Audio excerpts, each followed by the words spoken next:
Life can be bland without companions. This is why we have family and friends and people who don't judge us, love us unconditionally, and are always there for us. But how well do we actually know our friends?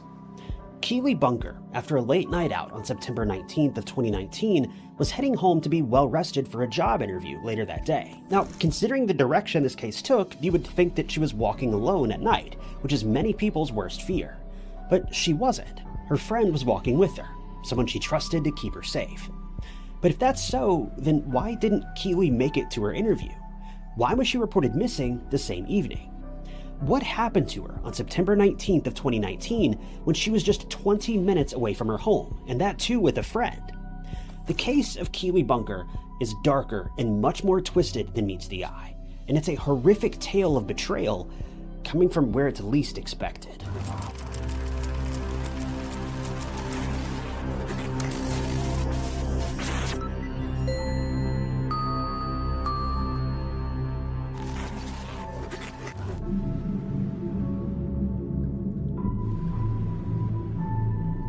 Keeley Bunker was born on September 7, 1999, to parents Christopher Bunker and Deborah Watkins in Sutton Coldfield, West Midlands, England. Keeley was described as a kind, compassionate, and loving girl. She had a very giving personality and wasn't afraid to put others first. When she was older, she helped her aunt to look after her cousin, who unfortunately had severe disabilities, along with her aunt's other children, just to make their lives easier. That's how helpful, kind, and generous Keeley was. She loved people around her unconditionally and was a breath of fresh air for most people that knew her. As Keeley had experience taking care of children, and it helped that she loved being around them, Keeley had dreams of becoming a school teacher. Her family said that there wasn't a more fitting profession perfectly tailored for Keeley than teaching. At the time of this case, Keeley resided in Tamworth, Staffordshire, and worked at the Drayton Manor theme park while working on making her dreams of teaching a reality. In school and shortly thereafter, Keeley was considered quite popular, but even so, she was very down to earth. She loved music as well, specifically the British rapper H. Sometime before the 18th of September 2019, Keeley had actually bought concert tickets to see H perform at the O2 Arena in Birmingham as a birthday treat for herself. Keeley was excited to no end, but just 12 days after her 20th birthday, while out with her friends, something horrible would happen to Keeley. It would become one of the most terrifying tragedies of Tamworth.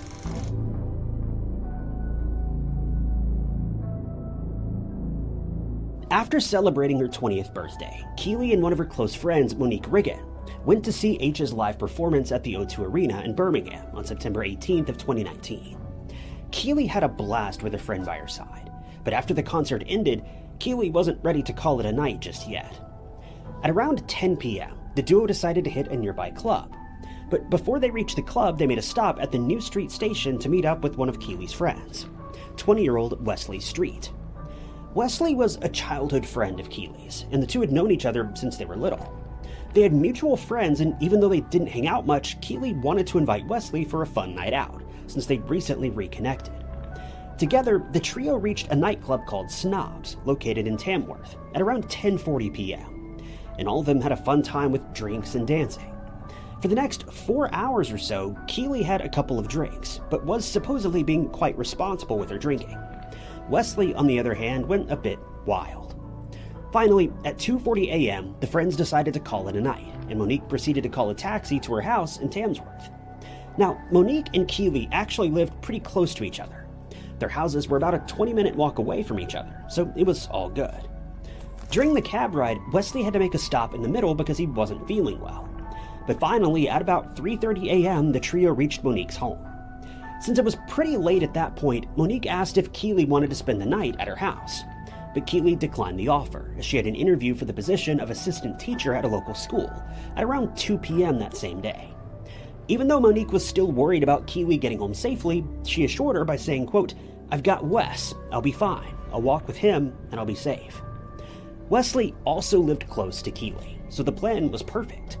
Keeley didn't have to walk alone at night, and she had her friend by her side. Anyway, at around 4 a.m., Keeley and Wesley left Monique's house, and Monique pleaded with Wesley to take Keeley home safely, and he assured her that he would, even though he was supposedly incredibly drunk. Fast forward to the later hours of September 19th of 2019, and Keely's family was waiting for an update from Keely about her night out and the interview, but they got no response from her. To make matters worse, by 6 or 7 a.m. that morning, Keely still hadn't made it home. This is when they started to panic. Around 12:30 p.m., Monique also called Keely to find out whether she'd reached home safely or not, but she got no answer or any message back from her. This radio silence from Keely immediately prompted Monique to call Wesley. She thought that maybe Keely had spent the night with him. Wesley answered the phone and said that Keely wasn't with him. When asked about walking Keely back home a couple hours ago, Wesley went on to explain that as they left Monique's house, he had to stop by his house as he was feeling nauseous again. Wesley left Keely outside his home near a telephone box, and he assumed that Keely walked by herself the rest of the way. Wesley thought that Keely would be fine, but now, after talking to Monique, and knowing that Keely was nowhere to be found, he was feeling terrible for leaving her alone, and naturally so. He had one job. So Wesley, Monique, and Cameron Marsden, who was a close friend of Wesley, went out to look for her in the surrounding areas, but there was no sign of Keely. Their fears were doubled when they learned that Keely never showed up for the interview at 2 p.m. This was not normal for Keely at all. She'd waited her whole life for this dream job, and she would miss it for the world. Monique immediately had a sinking feeling that something was not right. At around 5:30 p.m., Christopher, Keely's dad, came home, and after still not hearing from Keely all day, he immediately filed a missing person report, and Keely was officially a missing person.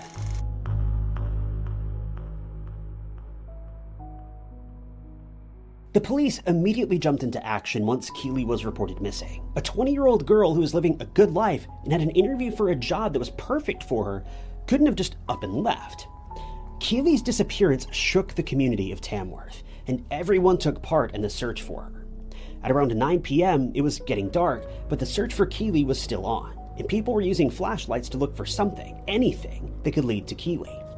When the search party reached Wigington Park, that's when people heard a horrifying scream. An off-duty investigative officer named Dean Reynolds, who had also had a military background, described the scream as the most horrendous and fearful sound he'd ever heard. What was even more painful was that Jason Brown, Keely's uncle, was the one who screamed, and that was because he discovered something that he didn't want to see. Even though it was dark, Jason wanted to look around Wigington Park, and when he reached a small and shallow pond, that's when he saw something. It was a body partially immersed in the pond, and when Jason shone some light on the body, something caught his eye. It was a glimmering of a bracelet, the same bracelet that Keely always wore. When detectives and emergency services reached the pond, unfortunately, 20-year-old Keeley Bunker had already lost her life. Keely's body was taken for an autopsy, and the news of her passing was given to her parents, who couldn't even believe what they were hearing. Their daughter had just turned 20 days ago, but now she was gone. Keely's friends were also informed of her passing, and Monique was struck with incredible grief. She was battling with the gnawing feeling of sadness and guilt. She thought that she could have just forced Keely to stay with her and then she'd still be alive. It was just unbelievable. The autopsy revealed several disturbing details about Keely's passing. She was disrobed, and there were signs of violation, which is just so heartbreaking to imagine what Keely went through before her tragic demise. There were also a lot of defensive wounds on her body, mainly on her neck and arms, and her cause of death was compression to the neck. Now that the case had taken a grim turn from a missing person investigation to a full-blown homicide investigation, the police knew that they had to catch the perpetrator, and fast. Given the timeline and series of events a few hours before Keely went missing, the investigators knew that they had to talk to the last person she came in contact with, and that was none other than Wesley Street. The police arrived at Wesley's home in Tamworth, and they just wanted to ask a couple of questions. They even took Wesley in the patrol car to help find the exact spot where he'd left Keely a few hours prior. Now, this detail doesn't make much sense to me, because according to what Wesley told Monique, he left Keely just outside the front of his house near a telephone box, but now he was having officers drive him around the area so that he could show them where he left her. I'm not sure if this detail was simply misreported by a news outlet, or if there's something more to this, but this detail seemed important to point out. At first, the detectives weren't suspicious of Wesley, as he was trying his best to cooperate.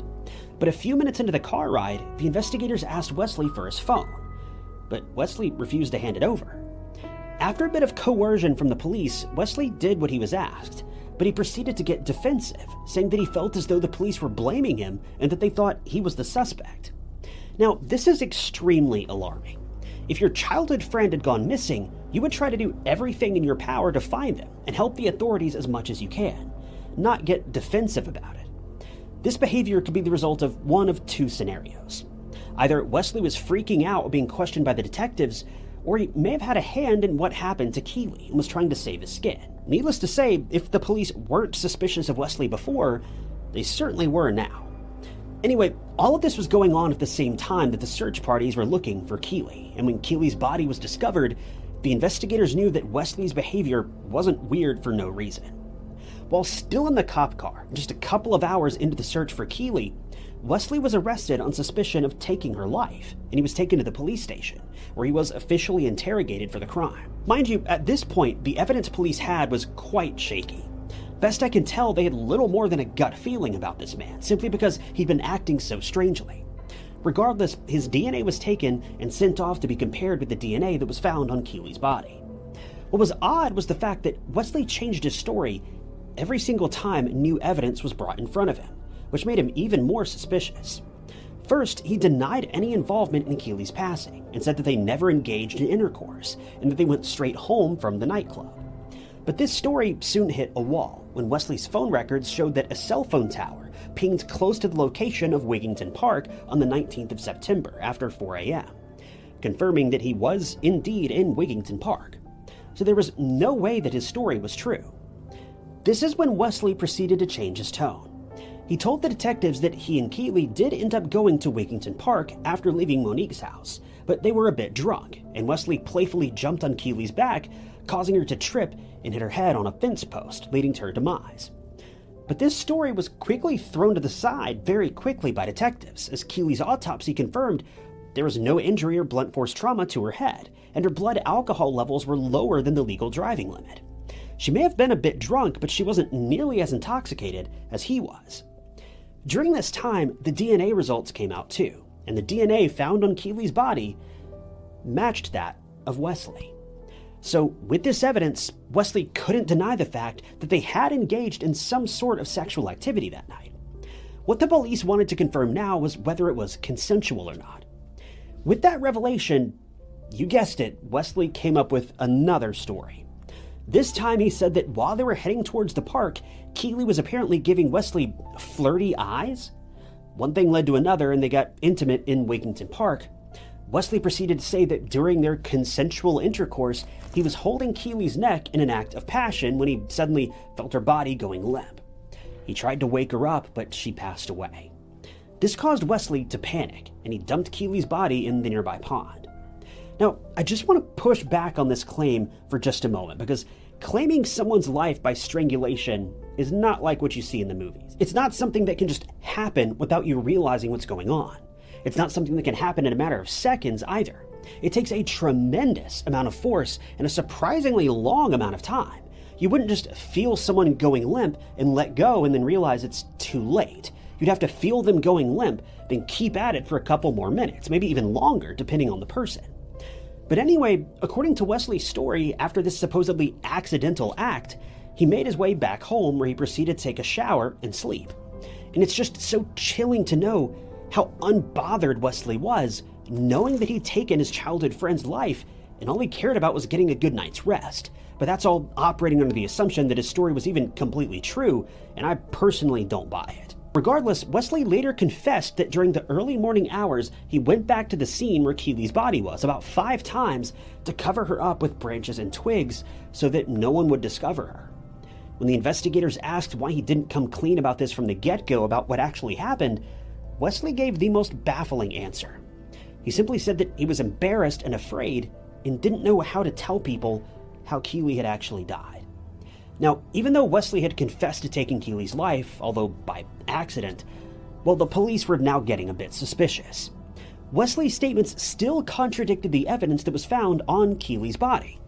For starters, the defense wounds on Kiely's neck suggested that she was trying to loosen the hold that Wesley had on her, just like I described a moment ago. There's no plausible scenario when you can accidentally strangle someone. Whatever happened that night, it was not an accident, and it was not consensual. Also, when the clothes Wesley wore on that fateful night on Keely's passing were tested, there were traces of Keely's makeup, saliva, and even blood on the edge of the sleeves. All of this evidence suggested that whatever happened to Keely was extremely brutal, and Wesley had every intention of ending Keely's life.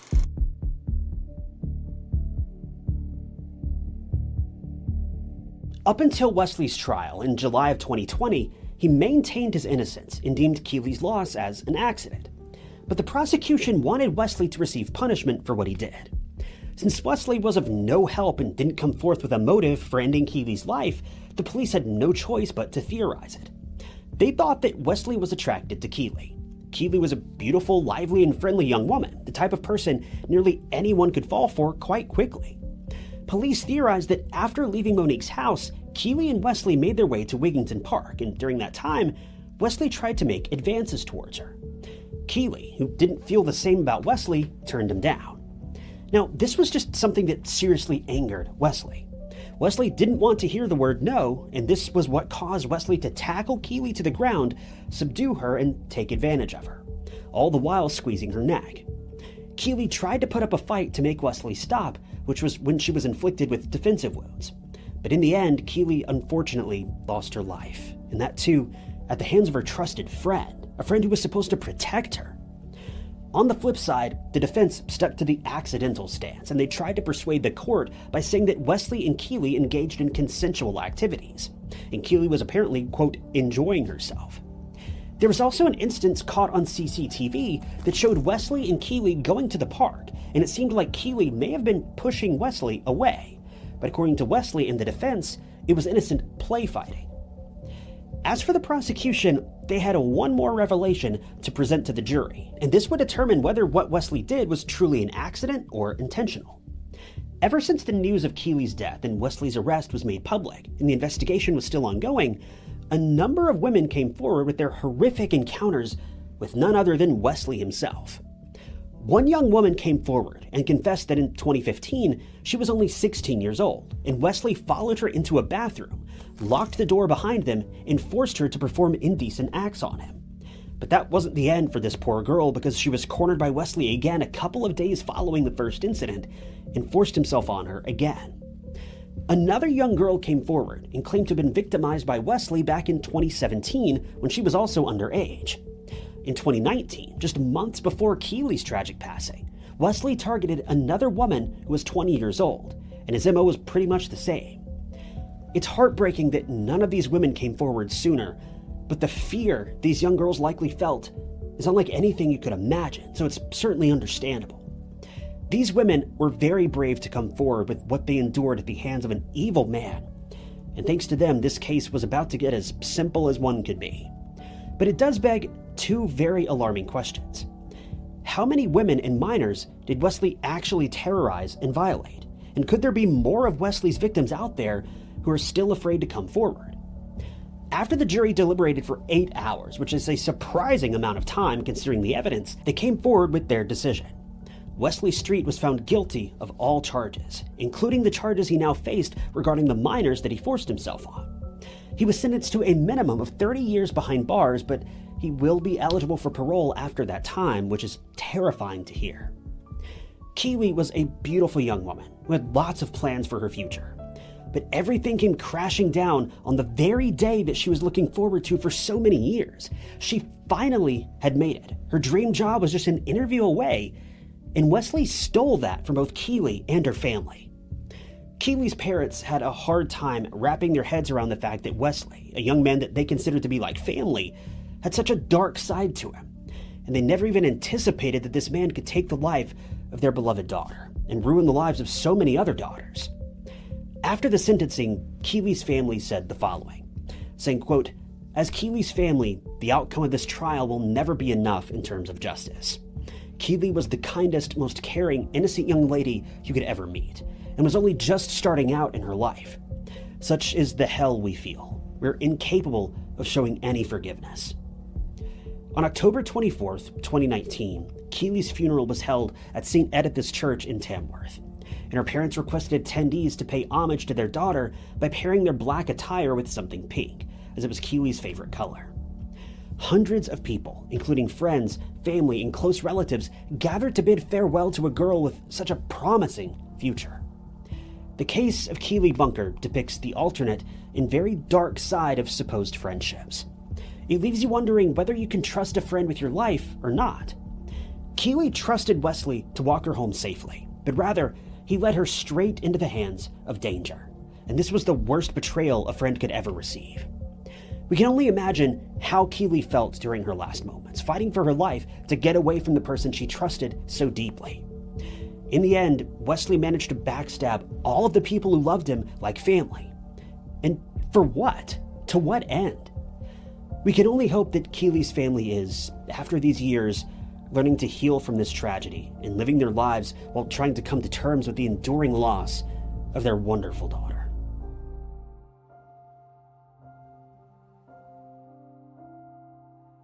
People find their life partners in the most unlikely of places. I found mine in front of a high school bathroom. Some people find theirs while walking down the street, but a lot of people find their other halves on social media, while others might meet through mutual friends and hit it off. Well, that's exactly how 20-year-old Renae Marsden and 23-year-old Braden Spiteri hit it off like a house on fire. Renae was convinced that Braden was her soulmate, and they even made plans for their future together. But if everything was perfect, then what led Renae to The Gap, a dangerous cliff overlooking thrashing waters of the Tasman Sea, in the evening hours of August 5th, 2013, where she would tragically end her own life? At least, that's how the official story was told. The case of Renae Marsden is not as straightforward as it seems, and it's weaved with lies and obsession, and a secret that was hidden in plain sight. A secret that led to lethal consequences.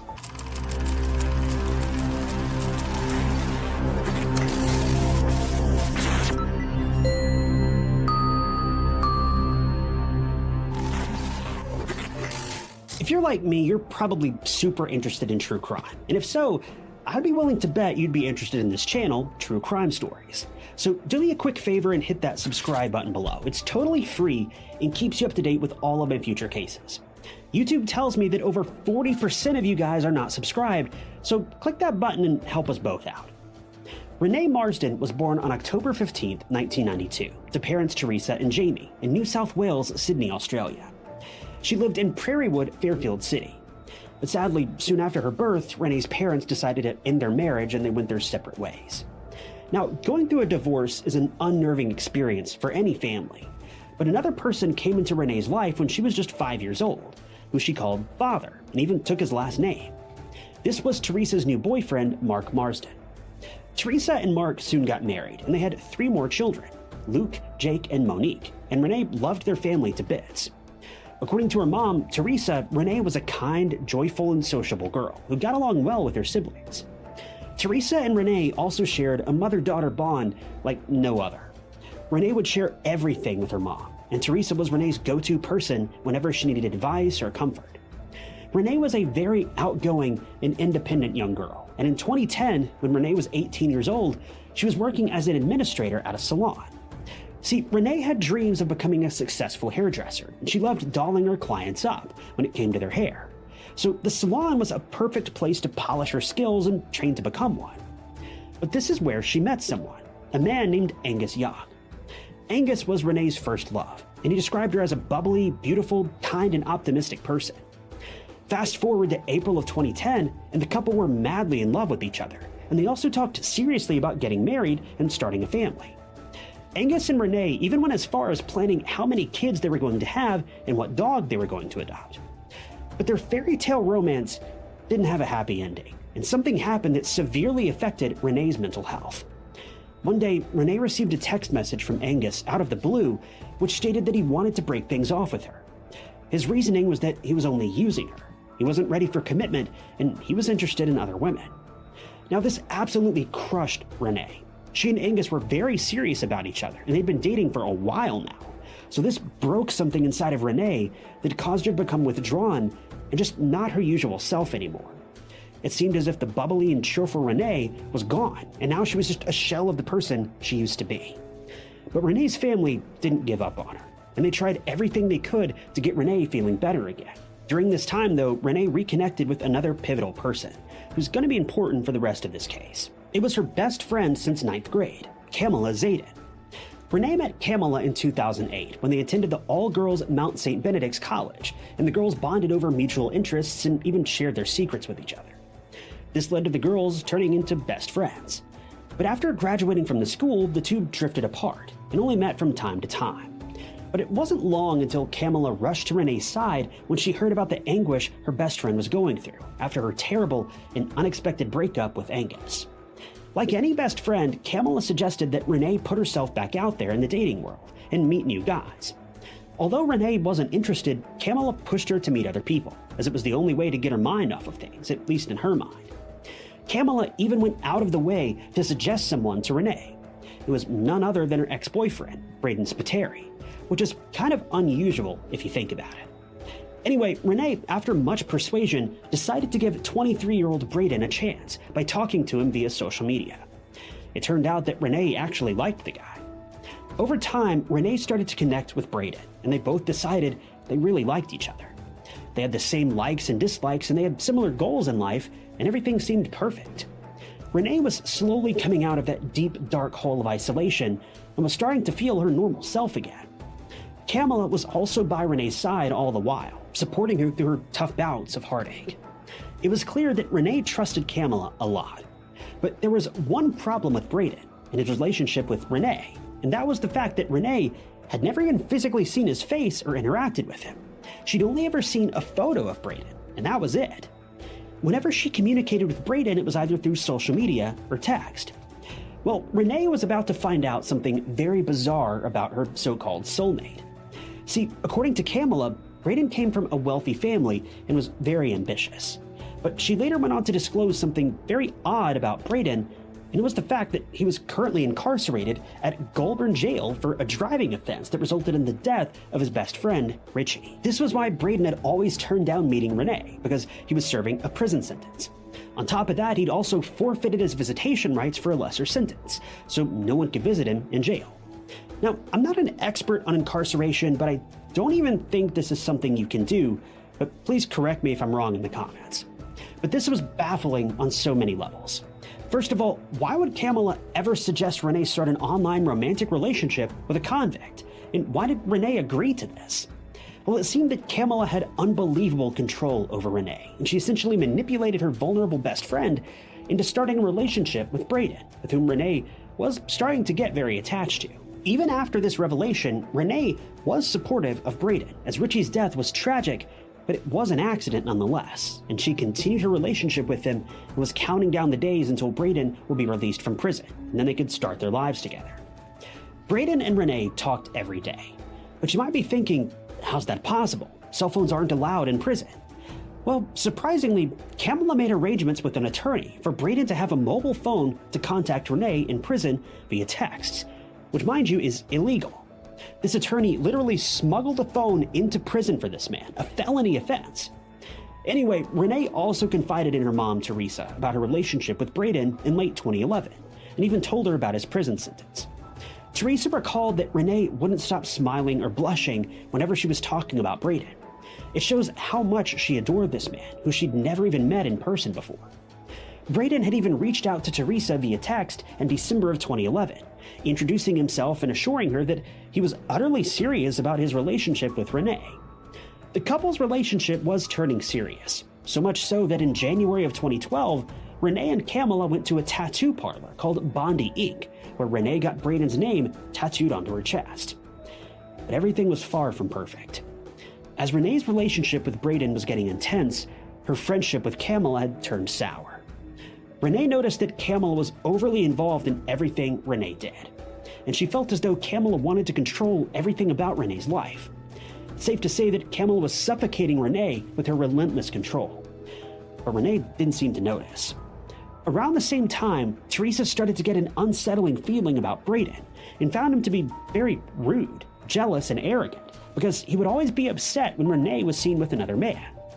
Apparently, Braden wanted Renae all to himself, and he was overly possessive of her, whenever Renae even interacted or smiled at another man. This behavior led to Renae contemplating ending the relationship, but Braden had news for Renae that led her to stay with him. He was scheduled to be released in August of 2012, and Renae was over the moon about this. She would finally get to see her online boyfriend for the first time, and she was beyond excited. But soon, things took an unexpected turn that led Renae to do something very tragic. See, Brayden wasn't granted release from prison in August after all, and this news saddened Renae to no end, which led her to attempt self-harm by overdose in September of 2012, and she was rushed to the emergency room. This was extremely difficult for Renae's family, as she was extremely transfixed on this random man to the point where she even attempted to end it all. It's just so sad to see the wave of emotions and distress Renae was going through. And it's very clear to see Renae was not well. She needed some serious intervention. Teresa couldn't bear to see her daughter in pain, and she decided to take a significant step to help her daughter. Teresa reached out to Brayden and demanded that he let Renae be free to pursue other people while he was serving his sentence. When Brayden gets released, then they can think things over. Brayden initially backed off, but was still in contact with Renae as friends. Renae actually got into a relationship with another man named Ian, and he was very polite, caring, and genuinely loved Renae. But their relationship took a turn for the better, and the couple even got engaged in January of 2013, though Renae's happiness only lasted for so long. See, during her relationship with Ian, Renae was still in constant communication with Brayden, even though they were just friends. This understandably bothered Ian, so in March of 2013, Ian gave Renae an ultimatum to choose either him or Brayden. Sadly, Renae was still very much in love with Brayden, and she called off her engagement with Ian, a man who could have made Renae happier than ever, but instead she chose her so-called soulmate, Brayden. This was a choice that would cost Renae everything.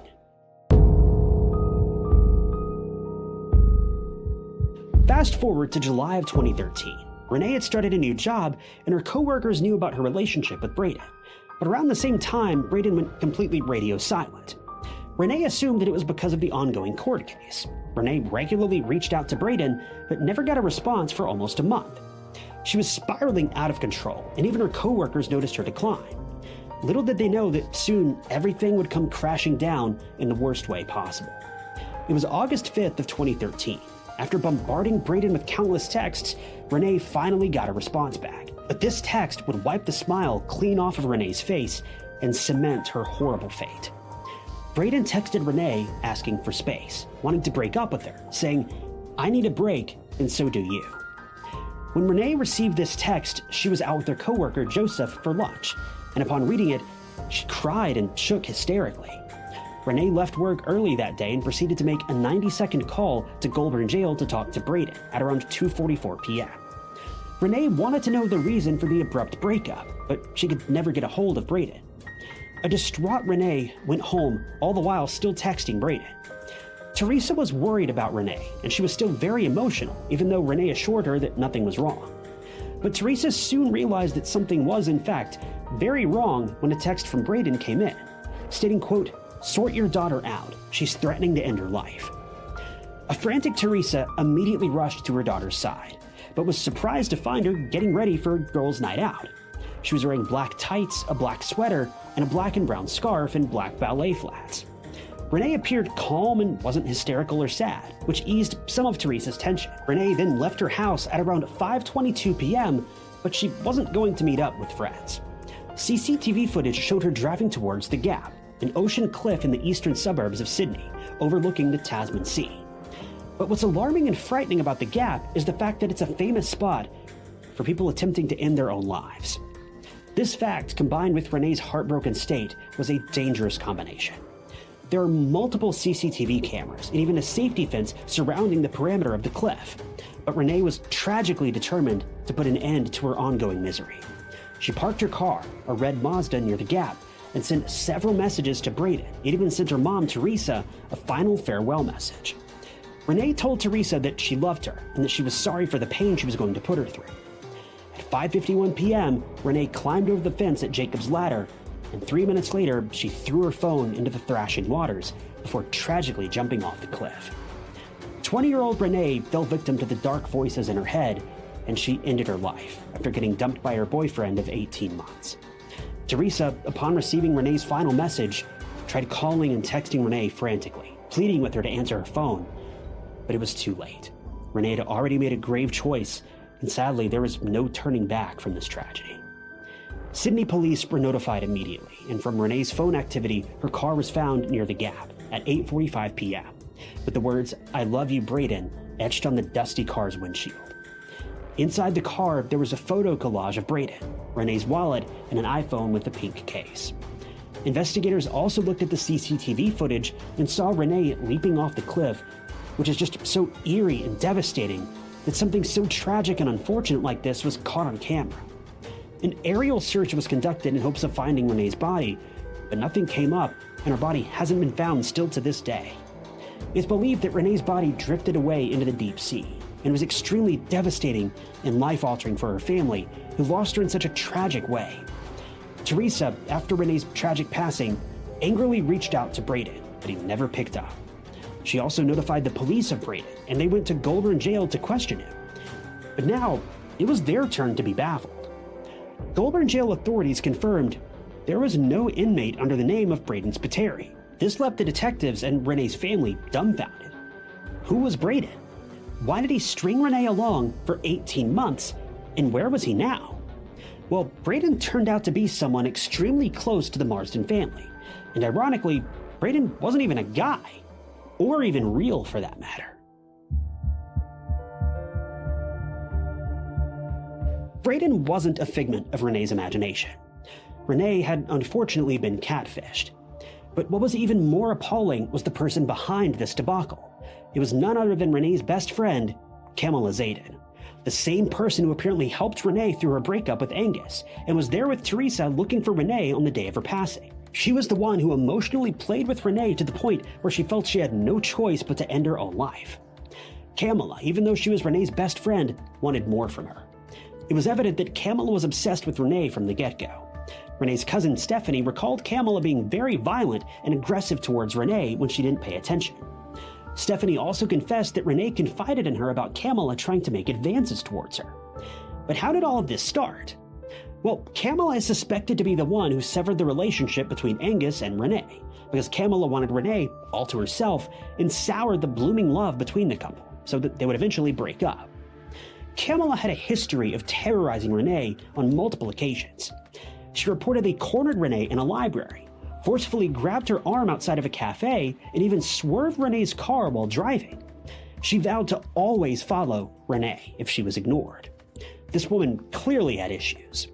Kamala wanted to possess and have total control over Renae, and this obsession went beyond romantic feelings and was very dangerous, which is why Renae tried to cut things off with Kamala when she went to the United States for a vacation a few months prior to her tragic passing.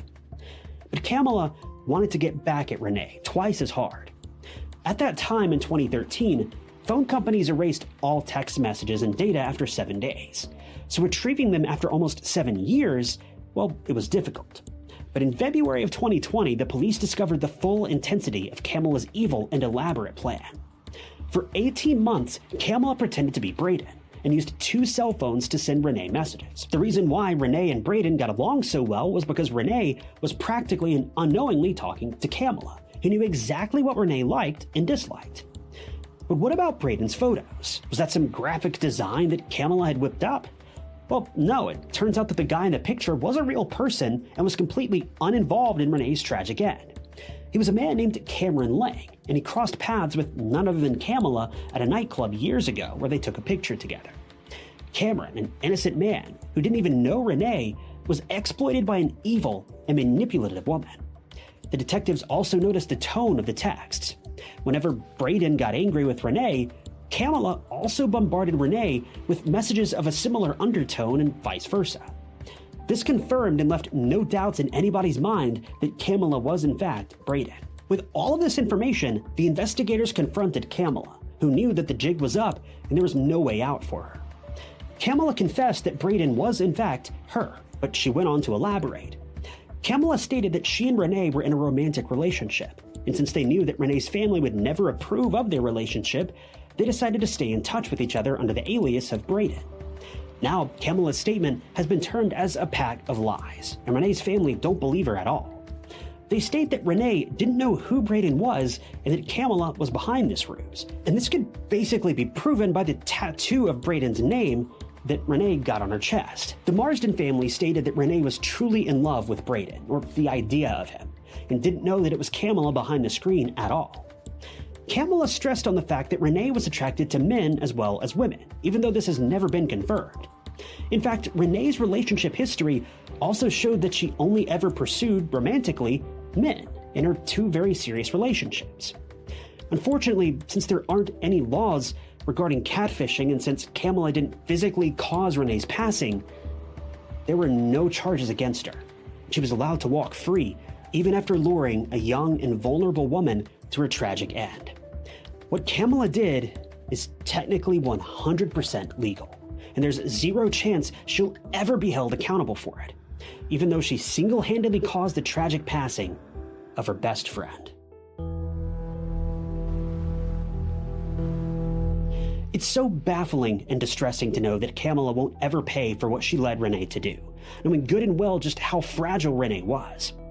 Kamala's actions and constant hot and cold behavior under the facade of Brayden cost Renae her happiness and eventually her life.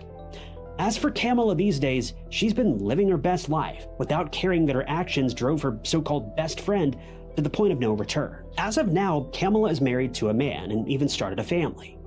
Kamala, the same woman who had a relentless and unhealthy obsession with Renae, moved on with her life and married a man even though she claimed at that time to only be interested in women, specifically Renae. This is what leads to questions like, for what purpose did Kamala make Renae go through the perpetual cyclone of emotions and hopelessness for 18 months?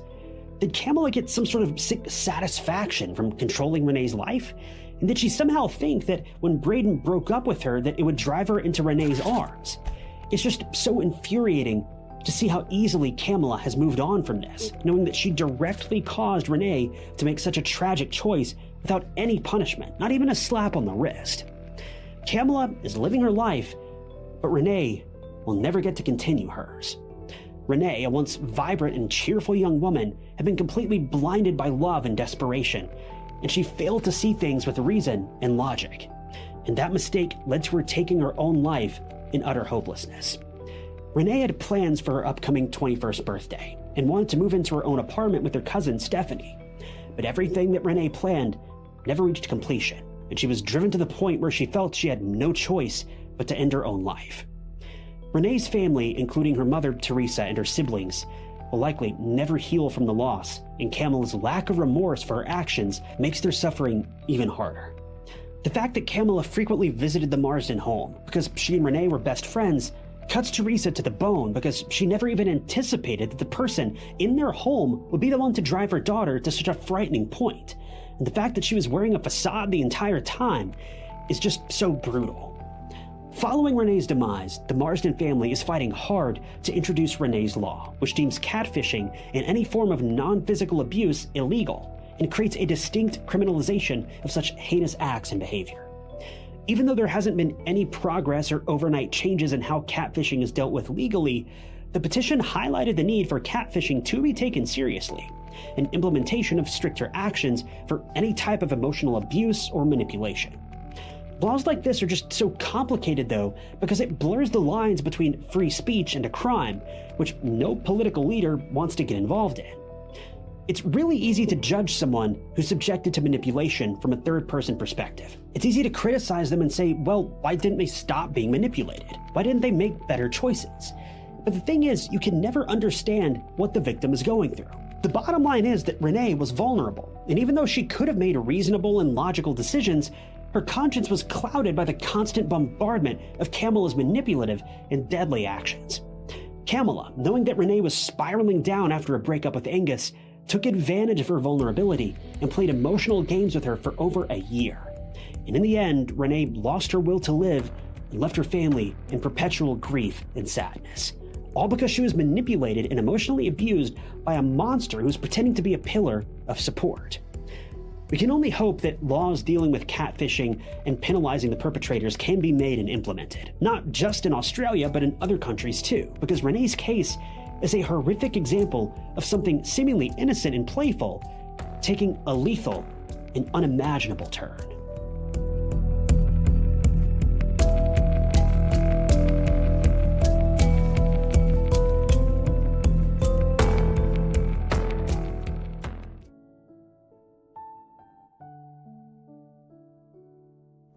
Many young people have made the move to Los Angeles with dreams of making a name for themselves in film, despite the chances of those plans being realized being very low.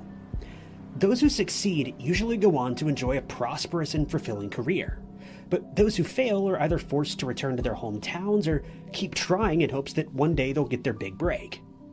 21-year-old Juliana Redding was one such aspiring actress who moved from Arizona to Santa Monica in 2005. But her story would have a tragic ending with many twists and turns along the way. It's a case that's resulted in many people questioning whether justice was served, since the outcome was not what anyone expected. And today, Juliana's family must live with the knowledge that the criminal who took her life may never face the consequences of their heinous actions.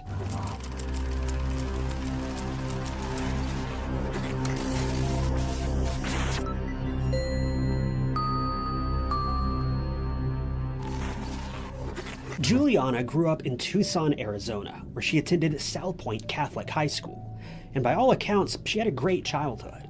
She was close with her family, and after graduating, she decided to move to California, as she had aspirations of becoming a model. But her real ambition was to own her own business one day, and she told her parents, Patricia and Greg, that she would like to open a boutique in the future. After arriving in Los Angeles, she kept in touch with her family on a regular basis. She would often call her parents and catch up and let them know how her plans were going.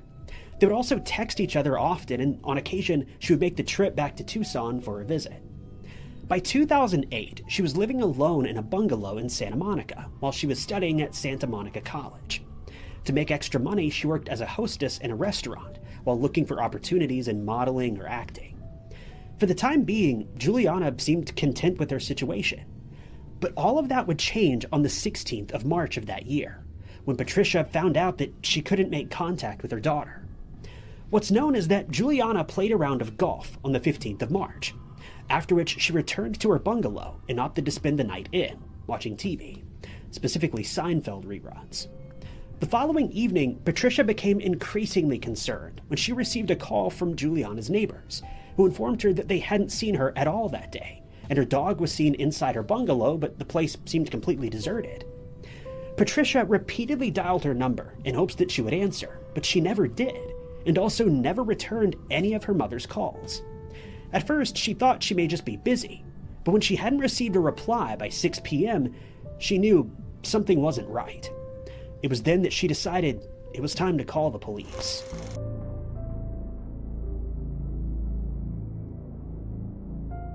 Patricia explained the situation to investigators and asked whether they could do a welfare check, to which they agreed. Officers traveled to the bungalow and looked around outside, but saw nothing out of place or suspicious. Her car was still parked in the driveway, which suggested that she should be home, but the bungalow was silent. But when they entered the building, they knew something strange had happened. They noticed a candle burning in the bungalow's main entrance, and then immediately detected the odor of natural gas, which they then discovered was coming from the gas stove that had been left on, but the burner wasn't lit, meaning the entire room was now essentially a time bomb. Then they made an even more unsettling discovery. After searching through the house, they walked into the back bedroom, and here they found Juliana. Unfortunately, she was no longer alive. It didn't take detectives long at all to realize that she had been strangled, but it was also obvious that she put up quite a fight against her attacker. From all indications, it seemed that a violent struggle had taken place throughout the apartment. This theory was confirmed when it was revealed that Juliana's DNA was present under her own fingernails, suggesting that she was attempting to remove her attacker's hands from her throat.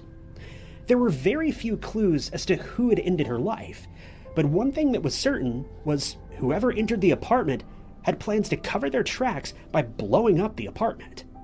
They'd hoped that the gas emanating from the stove would react with the lit candle, thereby creating an explosion that would have wiped out a lot of evidence at the scene. It's believed that thanks to the age of the building, the gas never had a chance to build up enough to cause an explosion.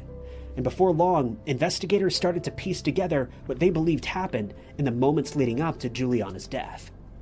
They believed someone entered the bungalow at around 10 p.m. on the night of the 15th of March.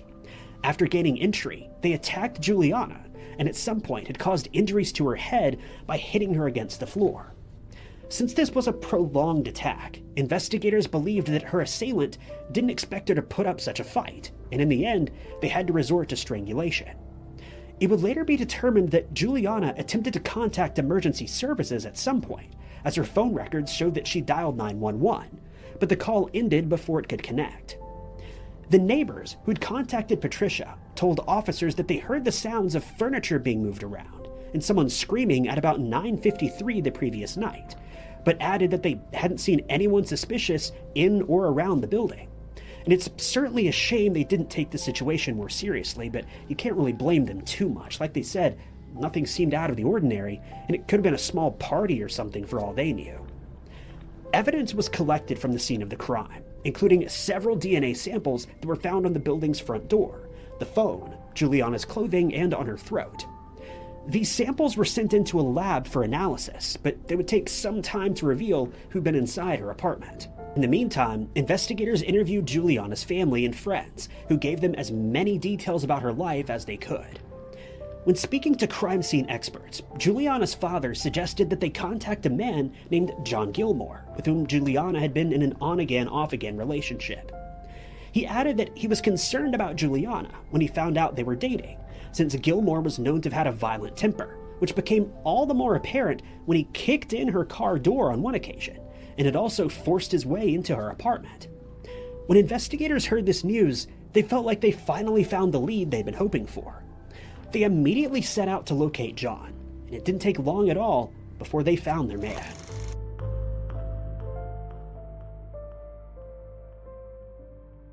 When John Gilmore was interviewed, he stated that he'd been to Juliana's place that Sunday morning, but got no answer at the door, despite her car being parked in the driveway.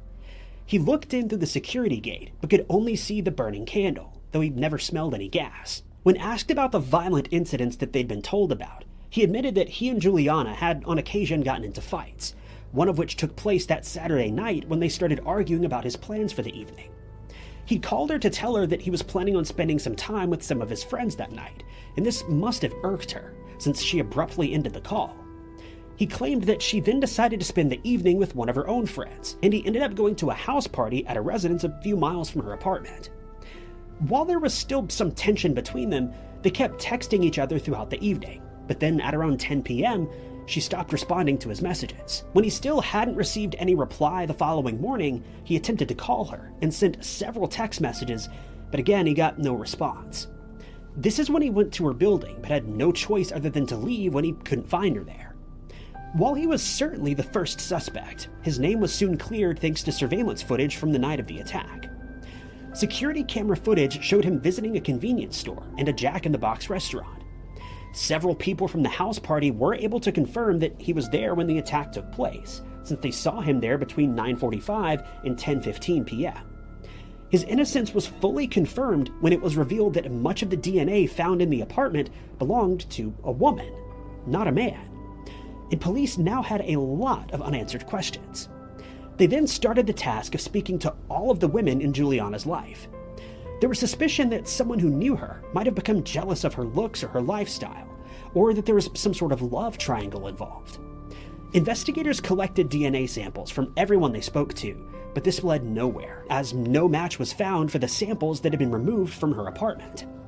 This is when they discovered that there was another man in the picture, a doctor by the name of Munir. Upon further investigation and questioning, investigators learned that Juliana and Munir had met each other while she was employed at a restaurant in 2007. She must have made quite an impression on him, since he offered her a job as a medical assistant and she readily agreed. Working as a hostess or a waitress in a restaurant obviously doesn't pay very well, at least not considering all the crap you have to deal with from patrons, and she must have jumped at the opportunity to earn a little more money. But their relationship wouldn't remain merely professional for long. Before too much time had passed, she agreed to move in with Munir, and during this time Munir would bring her gifts and allow her to live in his upscale house that was located in Beverly Hills. While this notion must have been flattering for a while, it didn't take long for Juliana to become concerned about Munir's behavior, as she started feeling as though he was obsessed with her. He told her that he wanted to buy her an expensive car when she turned 21, and at one stage he even suggested that they get married. There was no doubt that she would be left wanting for nothing, since he was a very wealthy man, but he was known to waste money on jewelry, cars, and women, which she found overwhelming and somewhat concerning. It's unclear if Munir simply got the wrong message from Juliana, or if he was making things out to be much more than they really were, almost some sort of delusional wishful thinking. But whatever the case, Munir's behavior only got stranger and stranger from here, and it didn't take Juliana long to realize she needed a way out.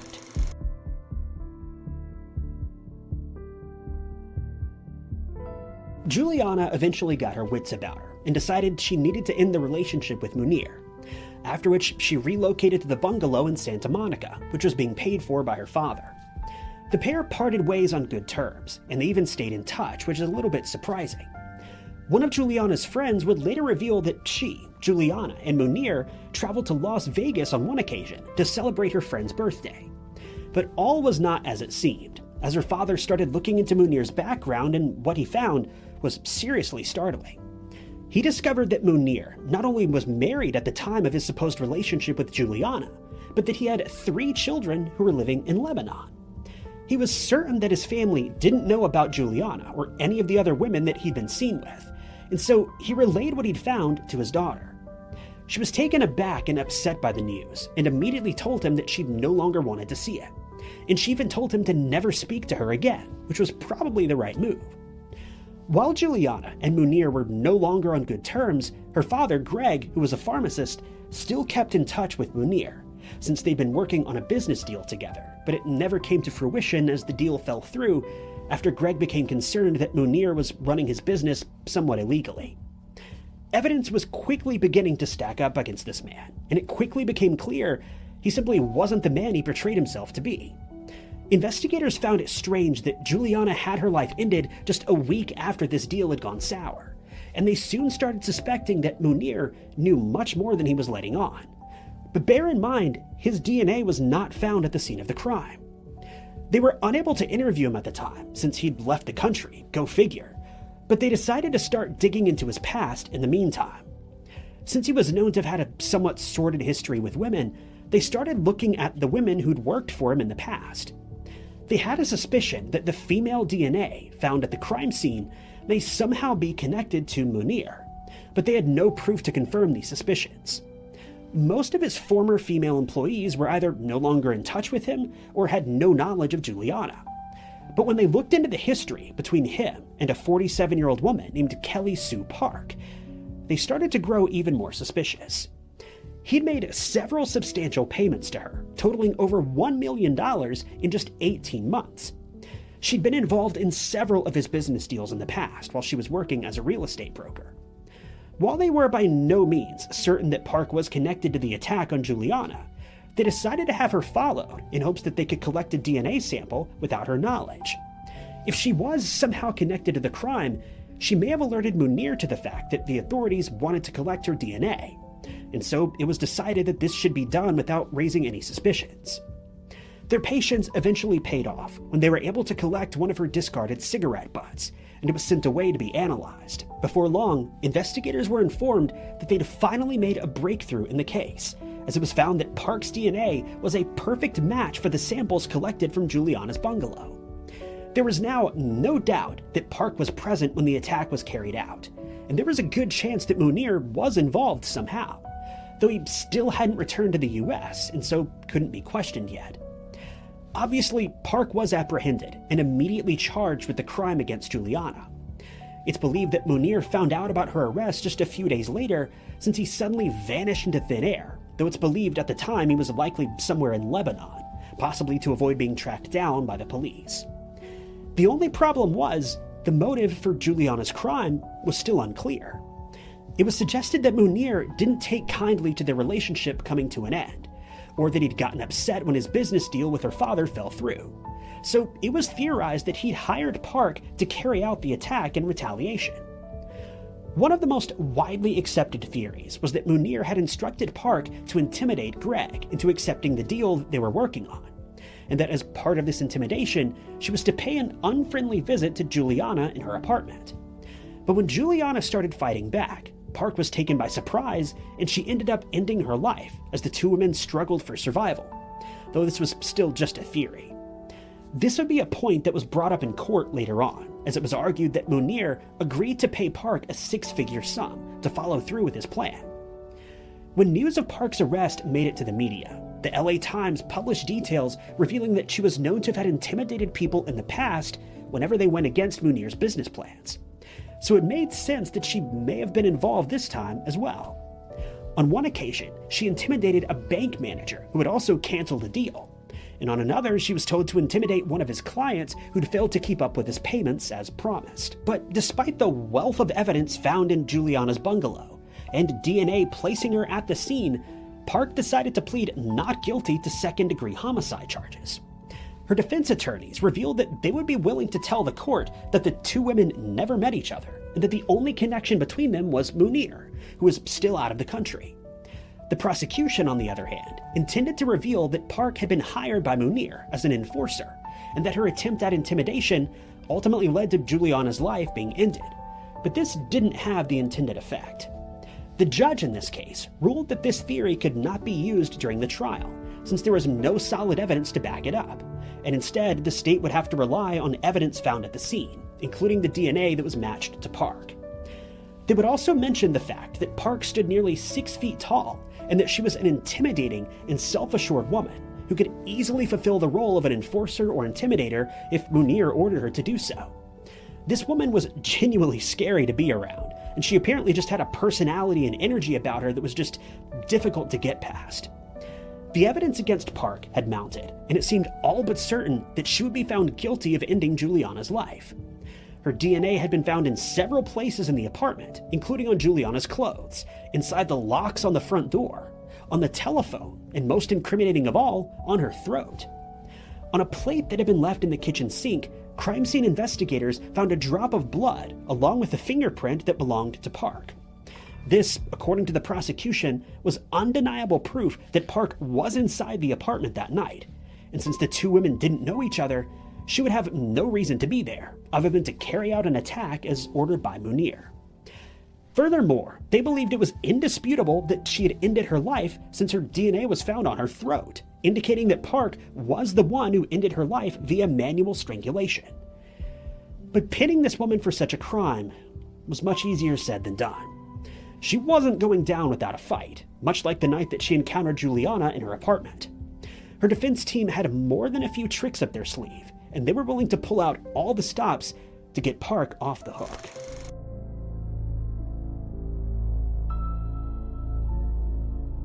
Kelly Park's defense team had a different theory that they claimed cast doubt on the suggestion that she was in the apartment with Juliana on the night of the crime. Since there were no witnesses that night, they contended that there was too much uncertainty as to what had transpired, and furthermore, they theorized that Park's DNA could have ended up in the building through DNA transfer. This occurs when someone touches an item belonging to someone else, and that item is then found at a crime scene, resulting in an innocent person being suspected of a crime when it's discovered that their DNA is present. Another example of this is when an item is touched by two people, resulting in DNA from one person being transferred to the other. In other words, Park may have touched an item that was also touched by Juliana's killer, and they then unwittingly transferred her DNA to the crime scene. In this case, they made reference to a towel that was possibly used by Park when she was in Munir's Beverly Hills home 5 months earlier. They suggested that the killer committed the crime and then attempted to remove their fingerprints and DNA with the use of that same towel, transferring Park's DNA to the scene in the process. They mentioned that Park would have visited this house on several occasions since she was known to be a business associate of his, and since Juliana had lived in that same house at some point, Park's DNA might have inadvertently been transferred to Juliana's bungalow. When discussing Munir's role in the crime, the defense argued that a failed business deal with Juliana's father didn't seem like strong enough motive to have her life ended, and neither was the fact that she had ended their relationship. As for the large amount of money that was transferred from Munir into Park's bank account, they argued that these were simply payments that were owed to her, since she and Munir were known to have conducted business with each other. The prosecution revealed to the court that Munir had, in the past, boasted that he employed a woman who was the female equivalent of James Bond, and they built their case around the suggestion that she was paid to work as an assassin, and that Munir had more than enough motive to order a hit on Juliana. The case was just getting wilder and wilder, and some aspects of the court proceedings are just downright unbelievable. The LA Times reported that Park's telephone records showed that she called Juliana's place of work and that she was present outside her bungalow the night before the attack was carried out. Since they had never met, there could only be one reason for Park to try and contact her: to figure out her schedule and to stake out her apartment while planning the attack. It was also alleged that Park and Munir had collaborated on a health insurance fraud scam, and that at the time it was still being investigated by authorities. The trial would last until 2013, an incredibly long time. But the verdict the jury reached on behalf of Park, it shocked everyone.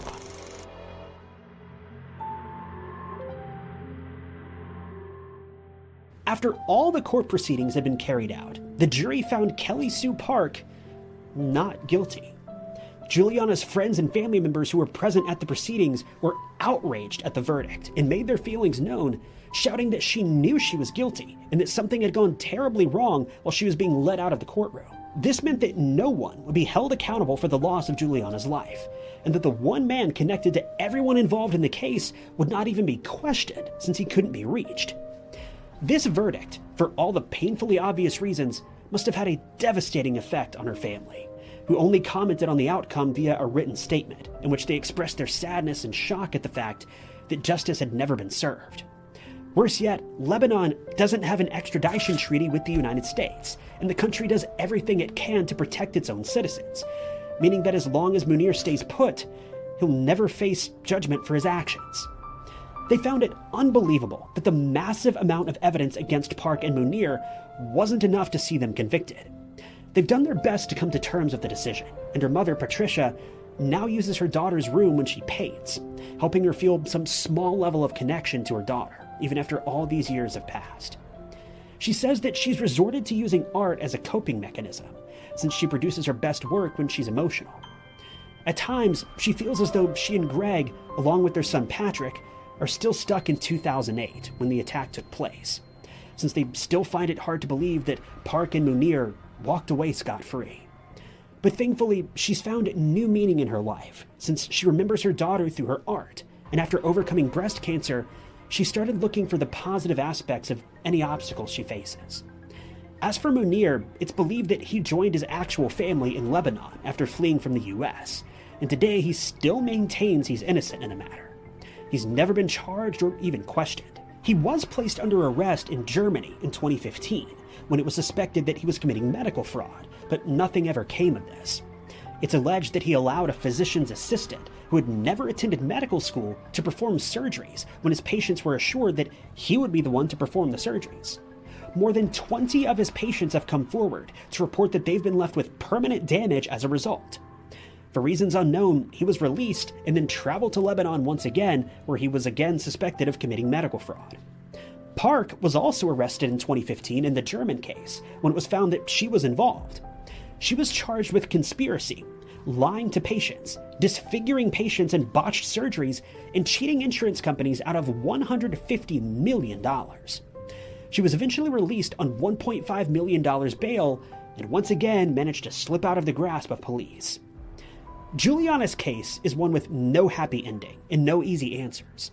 Her family did their best to protect her from Munir when it became apparent that he was living a double life, but in the end, he walked away without so much as a slap on the wrist. Some may consider this to be an unsolved case, but I think we all know the truth here. Sometimes the justice system simply fails those who trust that due process will prevail, no matter the amount of solid evidence that's presented. One can only hope that lessons are learned from this case and hopes that similar failures don't become commonplace in the future.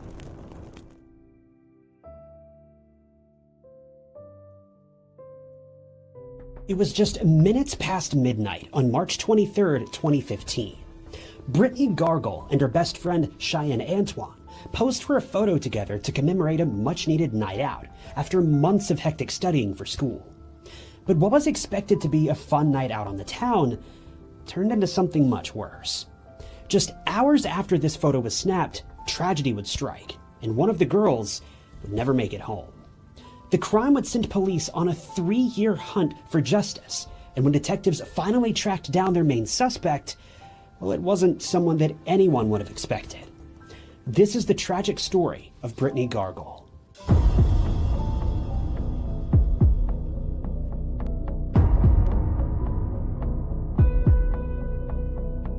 Brittney Gargol was just 18 years old when this case took place, back in the spring months of 2015. Brittney was born to her mother, Suzanne, and her father, Everett, back in 1996 in Saskatoon, located in Saskatchewan, Canada. It doesn't seem like Brittney's parents stayed together throughout her childhood, and while she maintained a good relationship with them both, Brittney certainly seems to have been closest with her mother, Suzanne. Growing up in Saskatoon, Brittney seems to have had a pretty solid upbringing. Her mother certainly had a good head on her shoulders, and Saskatoon is an all-around great place to live and raise a family. Being one of the safest cities in Canada, there isn't too much to complain about. The town has all sorts of beautiful nature trails and scenery, but it also has a very lively nightlife, filled with restaurants and all sorts of attractions to keep locals and tourists busy and entertained. For Brittney and her family, Saskatoon seems to have had everything they could have ever hoped for. Great people, great amenities, and even greater friends. For Brittney, it was her friends that she cared about more than anything. See, Brittney was known for being a pretty outgoing young girl. Throughout her high school years, she'd done very well for herself. She got pretty solid grades, never got into much trouble, and she had several close friends that she felt she could depend on. Considering she was 18 years old when this story takes place, it's rather obvious that Brittney was getting pretty excited for her school year to come to a close, as that meant that she'd be heading off to university to get her degree in business, something that she'd been looking forward to for years. Unlike many of the other young adults her age who were just focused on getting to college to drink and party and get up to who knows what, Brittney was very goal-oriented, hyper-focused, and was known for being a critical thinker. Brittney had plans of getting her business degree so that she could begin managing and maybe even own a couple hotels one day. To help make these dreams a reality, Brittney had begun working multiple jobs so that she could stockpile all the money she would need to both fund her education as well as get a head start on life when she did eventually get her degree. One of her main jobs was at a local pizzeria, and it was a job that she took surprisingly seriously. Her mother recalls her as being incredibly driven, and others who knew her made sure to mention that she was an expert at balancing school, work, and her home life. She even held a job at a local German cultural center when she wasn't busy tossing pizzas. If Brittney was anything at all, she was dedicated. This girl had the willpower of an ox and would stop at nothing to get what she wanted. But while she was super hardworking and career-focused, she always made time to hang out with friends. Her closest friend was a young woman named Cheyenne Antoine. The two were about the same age and had been friends for several years, first meeting when they were in 9th grade together. Unfortunately, Cheyenne's upbringing was in stark contrast to Brittney's. While the two certainly had some common ground and had plenty of similar interests, things just weren't as easy for Cheyenne as they may have been for Brittney. See, from the outset, Cheyenne had a hard time in life. She was known for having a seriously rough childhood, and her parents are considered to have been victims of Canada's boarding school system. Now, Canada's colorful history with boarding schools and foster care, it's not something I'm incredibly familiar with, but I've certainly heard some stories. To put it plainly, it's not a system you want to be a part of, and Canada is notorious for its mistreatment of individuals who end up in these systems, at least in years past. For Cheyenne, her parents were both forced into the system involuntarily, and they paid a hefty price for it. The years of torment and mental as well as physical abuse that they endured left a lasting impact on their lives, an impact that would trickle down to their offspring, leaving them hurt and vulnerable as well. It's been reported that Cheyenne lost both of her parents at a very young age. Due to the abuse that her parents endured in these systems, they both fell deeply into addiction and less than desirable lifestyles. This in turn meant that Cheyenne was doomed to suffer the same fate, being plunged into the exact same system that completely consumed her parents. Life was never easy for Cheyenne. It seemed everywhere she turned, things just got worse. But when Cheyenne decided to try to forge a relationship with her mother after being separated from her for years, well, she would discover a new kind of low, unlike anything she could have imagined.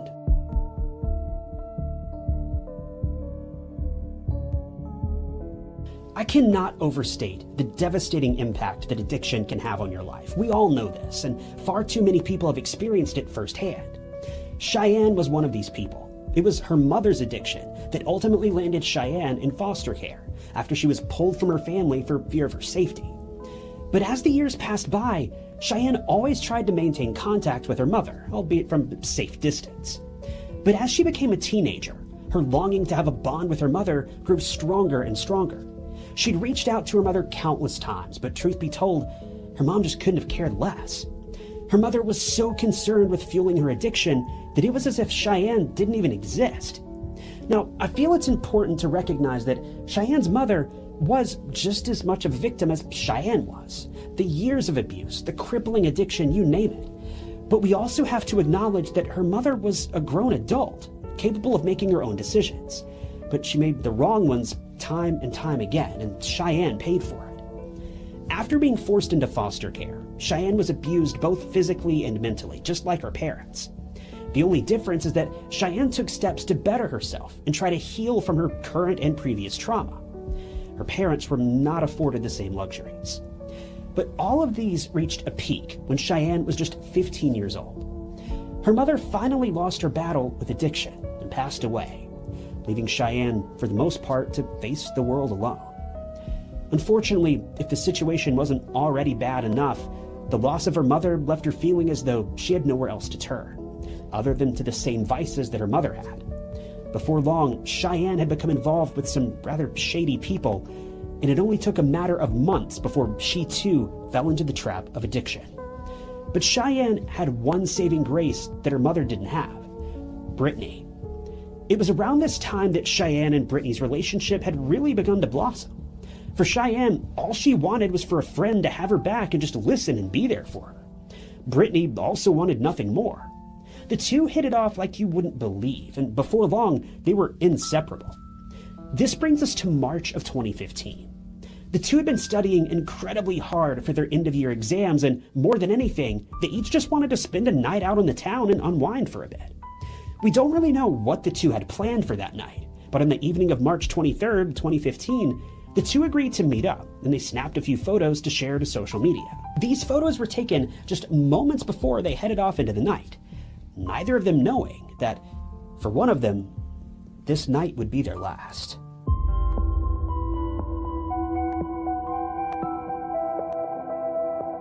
It was around midnight on March 24th that Brittney and Cheyenne headed towards a family friend's home, a woman named Atasha Story. Atasha says that the girls stopped by her home on their way out and asked to borrow some money for gas. Atasha was happy to oblige, and she even took things a step further, telling the girls that if they needed anything at all that evening, just call her and she would show up. She offered to pick them up wherever they were, no matter what time of night it was. Brittney thanked her with a hug, and the two friends set off. According to investigators, we don't know exactly where the two went right after this, but we know that they shared the aforementioned photo on social media at exactly 12:02 a.m. on March 24th. This would be the last time anyone heard from Brittney, as all contact after this post ceased. She never responded to any phone calls, social media comments, nothing. Just 6 hours later, at exactly 6:02 a.m., a driver was traveling down a remote road on the outskirts of Saskatoon when he spotted something off to the side of the road. As the driver passed by, he was a bit shocked. He had to do a double take. As he was riding along, he could have sworn he saw the body of a young woman lying just off the side of the road. He turned the car around and went back to get a better look, knowing good and well he couldn't have seen what he just thought he saw. But he did. As he returned to the location, the realization quickly washed over him, and he just stumbled across a crime scene. Not knowing what state the young woman was in, he rushed to her aid, but quickly realized she was cold to the touch. The woman was missing her shoes, and all attempts to bring her back to life failed. Police were quickly dispatched to the scene of the crime, but by the time they arrived, there was nothing they could do except collect evidence and begin an investigation. According to police officers who were at the scene, they immediately suspected foul play. Something about the scene of the crime, it didn't feel right. And to top this off, they began investigating the woman's body a bit more closely and found obvious signs of bruising around her neck that were consistent with a crime. When they started collecting clues and evidence from the scene of the crime, detectives gathered up a leather jacket, a woman's watch, as well as a very unique belt, all of which had just been abandoned at the scene. The only real problem is that at this point, officers had no idea who this young woman even was. To try to track down her identity, they took photos of several of her tattoos, including a group of stars and a lion's head, posting these images into the local media, hoping someone could shed some light on this poor girl's identity. Fortunately, it didn't take officers long at all to make a positive identification. That morning, Atasha Story had been watching the news, and what she saw, nothing could have prepared her for. As she sat on her couch, mindlessly watching early morning television, the images of the tattoos popped up on screen, and Atasha's jaw hit the floor. She was so overwhelmed with emotion that she didn't even know what to do with herself. She immediately recognized the tattoos as belonging to Brittney. But how? She'd just been there a few hours before. She was in a great mood and made sure to tell Brittney if she ever needed anything to call. So how could this have happened? Atasha did the only thing she knew to do, and she called the police. After a very brief discussion, the body that officers had found earlier that morning was positively identified as belonging to Brittney Gargol.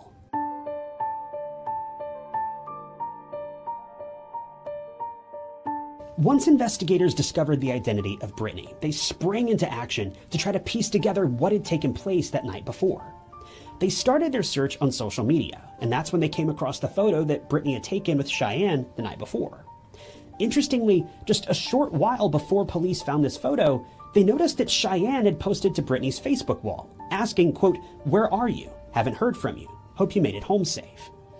Police knew that this meant the two had certainly been together on the night that Brittney had been attacked, so they began their investigation with Cheyenne.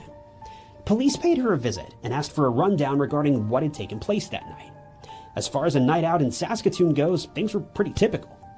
The only strange thing was, Cheyenne revealed that the girls had been bar hopping all night, but I'm not sure how they managed to do this because they were both underage at the time. But anyway, they somehow managed to gain access to multiple bars in the area, starting their adventure around midnight and ending it sometime around 4 a.m., when they were invited to a local house party by an unidentified man who they believed to be in his 30s. What happened after this house party is a bit of a blur. According to Cheyenne, she and Brittney went their separate ways a short while after 4 a.m., with Cheyenne being dropped off at an assisted living facility so that she could visit her uncle.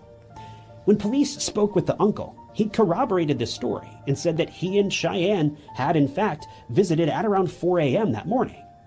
But where was Brittney? It would take a few days before detectives made any further progress in the case. They sent Brittney's remains off for a forensic analysis, and when the results came in, they were a bit surprised. Brittney had lost her life after being strangled with a black belt, the same belt that was found abandoned at the scene of the crime. If this attack had been deliberate, and police believed it had been, why would the criminal have ditched the evidence at the scene of the crime? That just seems careless. For the investigating officers, they hoped that this meant the case would be open and shut. They now knew what happened, they knew what weapon had been used, now all they needed to do was tie the weapon to the criminal. This was when even better news came in, when the belt was sent in for analysis. They found 2 profiles of DNA left behind on it. One matched Brittney, and the other, presumably, would be a match to the criminal. It was as if all the pieces of the puzzle were just falling together perfectly. But all was not as it seemed. See, it was at this point in the investigation that officers began to realize something wasn't right. They'd taken statements from several people who had spotted both Brittney and Cheyenne that evening, but their stories just weren't lining up. Cheyenne claimed that the girls had begun their evening at a bar called the Manchester Brew Pub, then also claimed that their time together ended at the Colonial Pub and Grill, with this being around the time the 2 girls went their separate ways. Rather obviously, police headed off to these 2 bars to try to figure out what the girls had done afterward, and determine if anybody may have spotted the 2 that evening. Well, when they began their search at the Manchester Brew Pub, everything was in order. They didn't really find any information that was particularly useful, but they did confirm that the girls had been there that evening at the time that Cheyenne said they were. But when detectives made their way to the Colonial Pub and Grill, that's when things started to get fishy. According to senior Crown Prosecutor Robin Ritter, it didn't take him long at all to realize that the girls' trip to the Colonial, it didn't happen.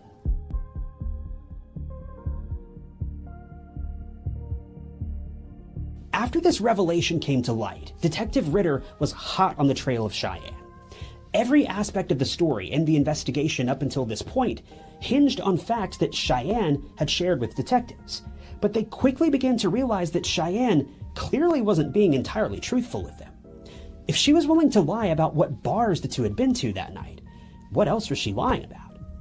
Police decided to approach the case from a different angle. They decided to pay a visit to Cheyenne's uncle, the one who was in the assisted living facility.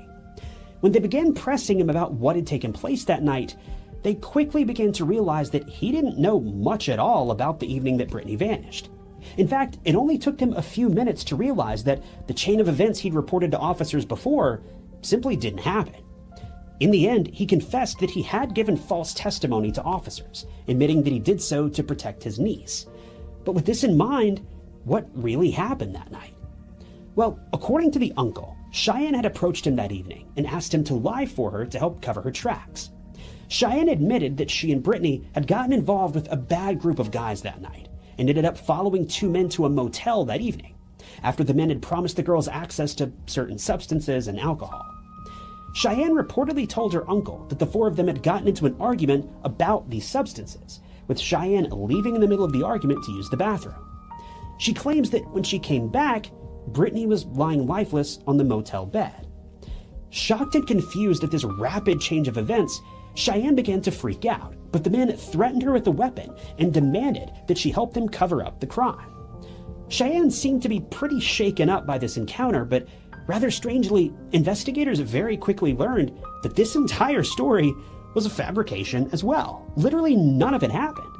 They could find no evidence of such an event taking place at the motel, nor any evidence that the girls had ever been to that motel that night, much less with the company of two grown men. Well, about 5 weeks passed by after this. Cheyenne, in the meantime, had been arrested for shoplifting and was now being held in a local jail while she was awaiting her trial.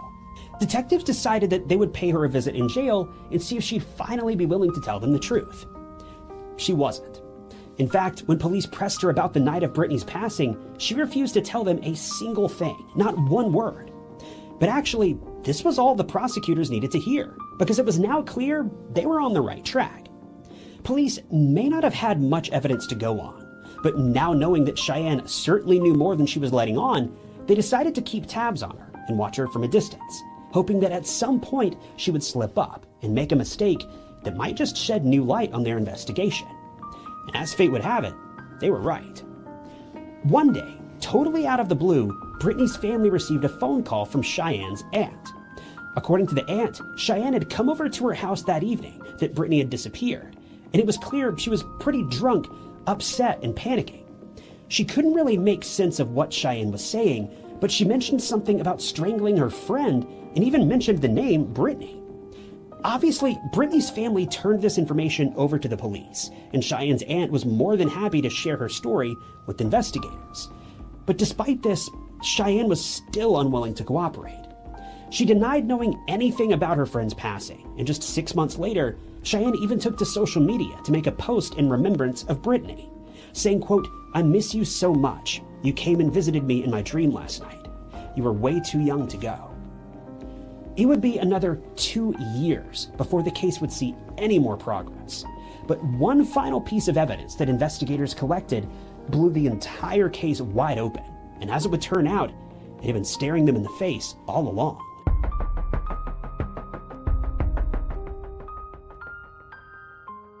While Cheyenne had been dodging police time and time again over the last 2 years, investigators finally stumbled across an incredibly damning piece of evidence that had, up until now, been completely overlooked.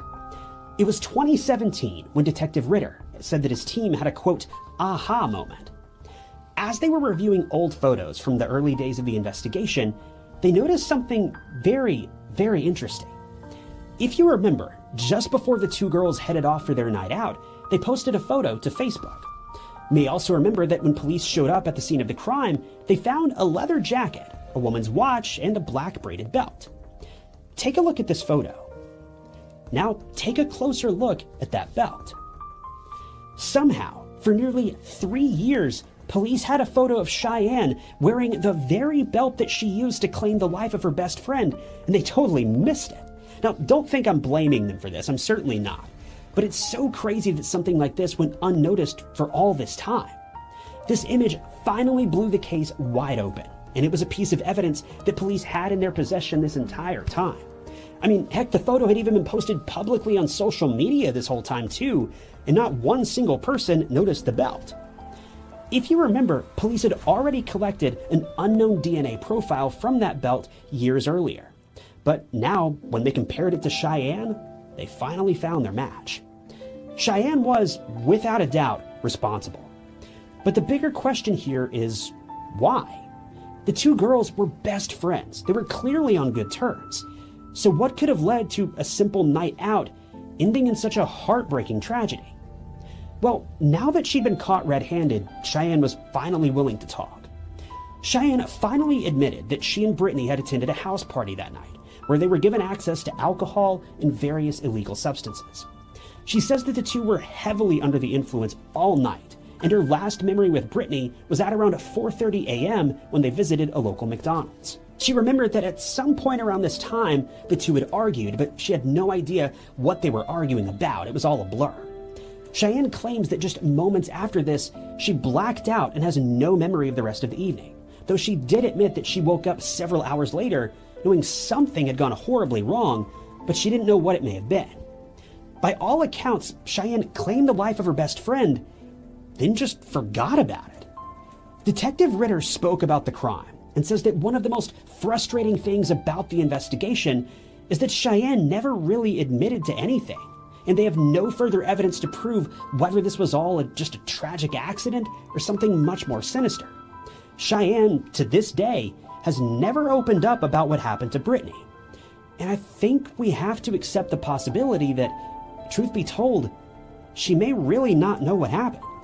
While I hate to entertain the thought of it, it's truly possible that this was all some sort of drunken, substance-induced mistake. But we do still have to understand and accept Cheyenne made a choice to put herself and her best friend in a dangerous situation that night by partaking in illegal substances. While she may or may not have been in control when the crime unfolded, one thing is for sure, she was entirely in control when she took that first dose, and her poor decisions led to her best friend losing her life. In the end, prosecutors wanted to pursue second-degree charges against Cheyenne, but these charges just wouldn't stick. This prompted them to work out a deal with Cheyenne in which she pleaded guilty to much lesser charges of manslaughter. Cheyenne was obviously convicted, and she was sentenced to 7 years in prison, and she'll be eligible for parole this year. I feel like Brittney's stepmother said it best when she spoke about the tragedy that unfolded that evening, saying, quote, "Brittney was a wonderful person whose life was cut short. It's not fair. It's just not fair." Thank you, guys.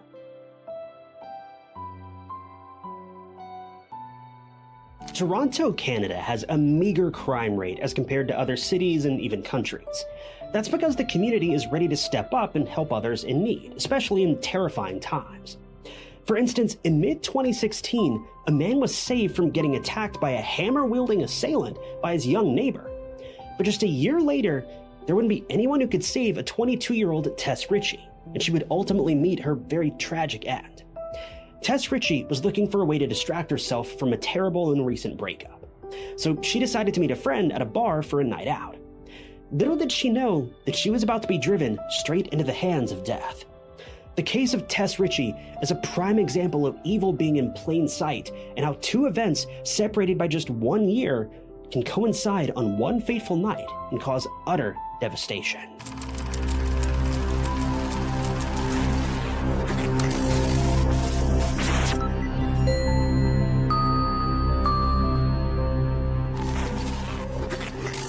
Tess Richey was born on November 30th of 1994 and grew up in North Bay, Ontario, Canada.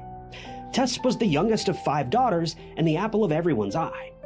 Being the youngest, according to her sisters, she was spoiled rotten. But despite being the family princess, she was an extremely down-to-earth, humble, and caring girl. She wasn't afraid to speak her mind and had a very generous, outgoing, and cheerful personality. Tess was an avid animal lover. Her 2 dogs, Phil and Pearl, were her life. And can we just pause for a second and acknowledge how great of a name Phil is for a dog? I gave my tiny dogs a grown man's name too, and this is Carl, and Hank is in the other room. But anyway, Tess was a loyal and very protective person of the people that she loved. She also had a green thumb, and she loved to plant trees and had a vast collection of houseplants. She also worked as an assistant manager at the local Days Inn in North Bay. And when she turned 19, she moved to the metropolitan city of Toronto, with dreams of pursuing a career in service and eventually traveling. Tess wanted to work as an air hostess in an airline. And when she moved to Toronto, she enrolled in the flight services program at Seneca College and graduated by April of 2017. After graduating, Tess applied to multiple airlines and even upscale hotels to get her dream job. She also juggled several part-time jobs, including working in a Toronto coffee bar. Tess, still waiting to hear back from the airline job she applied for, decided to pursue another career on the side, and that was related to languages. Tess learned Italian and was seeking job opportunities as an au pair in Italy, which is basically a live-in nanny situation. Tess, being an ambitious young woman with lots of dreams, also started a YouTube channel, and she primarily talked about her experiences of being in abusive relationships, advocating for women's rights, and she even posted some music cover songs. Tess was a fierce and strong woman who wanted to create a safe space for women in the same boat as her, women who'd survived difficult relationships. Tess wanted to help others and wasn't afraid of sharing her vulnerable experiences with her online community. The last video Tess posted on YouTube was on February 23rd of 2014, and it was about being in a relationship with an abuser. Even from the video, you can tell that Tess was a mature young woman who knew what she deserved. Her way of addressing such an unfortunate and life-altering topic was inspirational for other women. All in all, Tess was a beautiful young woman with so much to look forward to. In November of 2017, everything was about to change for the worse, though, and Tess was about to experience just how vile and sinister some people can be. On November 23rd, 2017, just a week before her 23rd birthday, Tess was going through a rough patch in her life. She'd recently broken up with her boyfriend, Julian, and was feeling understandably down. Knowing that her family, especially her sister, would be there for her, Tess went to visit her older sister Rachel in Midtown Toronto on November 24th, which was a Friday. Rachel was Tess's source for comfort and support. Rachel wanted her sister to start feeling better again, but since the breakup was still fresh, Tess was inconsolable. She wasn't eating, and Rachel had to persuade her to eat something, anything. Rachel tried to pacify Tess by talking about the breakup with her, distracting her with shopping, and spending some much-needed quality time together. Rachel also cheered Tess up to some extent by taking her to her favorite place, the dog park. Tess was feeling a lot better, and she was even cracking a smile and laughing, which Rachel was relieved to see. Rachel and Tess spent the majority of the afternoon together because later that evening, Tess had to meet up with an old high school friend named Riley Simrad. Fast forward to about 11:30 p.m. Tess called an Uber to go meet up with Riley. She said goodbye to Rachel, who saw her sister running down the stairs to catch the Uber. Little did Rachel know that this would be the last time she would ever see Tess again. Tess had plans to meet up with Riley at a downtown drag bar called Cruise and Tangos, located on Church Street. And when she arrived and was waiting for Riley to show up, Tess texted Rachel at around midnight to let her know that she'd arrived at the bar safely. Now, this was something that the sisters would do a lot. Tess, being the youngest, was always looked after by her older sisters, and they'd made a pact to let each other know where they were, especially if they were going out alone or at odd hours. After receiving Tess's text, Rachel was at ease and just let her enjoy her night out. The following morning, on November 25th, Rachel texted Tess at about 8:45 a.m. to ask about her night out, but she didn't get a response. Now, Rachel wasn't alarmed or scared at this point, as she knew that Tess had a long night and that she probably was sleeping her exhaustion off. But when 6 p.m. approached and Tess still hadn't heard back from Rachel, this began to worry her, and she was prompted to check Tess's movements through a Fitbit account that the sisters shared, and the Uber account that was linked to their mother as well. When Rachel saw Tess's activity on the Fitbit account, she was very concerned and very confused. She found out that Tess had walked about 300 steps at around 3 a.m. Rachel then discovered an Uber ride that was requested at around 4 a.m., but what's so confusing is that this was canceled by the driver, suggesting that Tess likely never made it home. All of this information terrified Rachel to no end, and 22-year-old Rachel was reported missing on that same day. Now, Canada is a relatively safe country, and its crime rate is way less than that of the US, so it was alarming for the Toronto police to see that a young woman had gone missing with such bizarre clues left behind. An official investigation was launched, and the investigators knew that time was ticking away. If Tess was out there in danger, then the police had to find her quickly and return her safely to her family. But that wouldn't happen. There were very limited leads in the case, and as hours turned into days, the Toronto community felt even more anxious and scared for Tess. Tess's family, including her mother and sisters, also joined the search. On November 27th, almost 2 days after Tess was reported missing, her family made the 4-hour drive from North Bay to Toronto with flyers in their hands to join the search for Tess. They were holding on to the sliver of hope that Tess would be found alive and safe. And meanwhile, detectives also searched the Church Street and Wellesley area, but there was no sign of Tess. After 4 long days of searching for Tess, which was the equivalent to an eternity for the Richey family, Tess's mother, Christine, and her friend discovered something horrible. It's something that a mother should never have to witness. On November 29th, just a day before Tess's birthday, Christine and her longtime friend, Anna Brazo, a nurse at St. Michael's Hospital, decided to look around the Church Street and Wellesley area again, as this was the obvious place where Tess was last seen. They reached a house that was closed for renovation, with a narrow stairwell that went to a basement door, about 2 doors down from where Tess was last known to have been. While walking past the building, which was actively under construction, something caught Anne's eye, and she stopped to look at the end of the staircase. She immediately noticed a woman's lifeless body at the end of the stairs, and she called out for Christine. When Christine approached the stairs and took one look at the scene, it was as if her world had completely stopped. Christine had discovered her missing daughter, Tess, was no longer alive. Generally, in true crime cases, it's the police or a random passerby who discovers the body of a missing person, and then the family is informed of their beloved's passing. But this scene was truly tragic, and it's hard to imagine the thoughts that must have been going through Christine's mind when she discovered Tess, for whom they were praying and hoping to be alive and well. This scene completely crushed Christine and the Richey family, and stumbling across something like this, that image never leaves your mind, never. That's the type of image that 20 years from now, you're out having a great night with friends and family, then all of a sudden, the image pops back up in your mind out of nowhere. These are scars that truly will never heal, and it's beyond devastating that Tess's own family had to witness this. What was even more infuriating was that this place was searched by investigators just a couple of days prior, meaning there are 2 possibilities here. Either the police 100% didn't search the area like they claimed they did, or someone had placed Tess's body there after the search had been completed.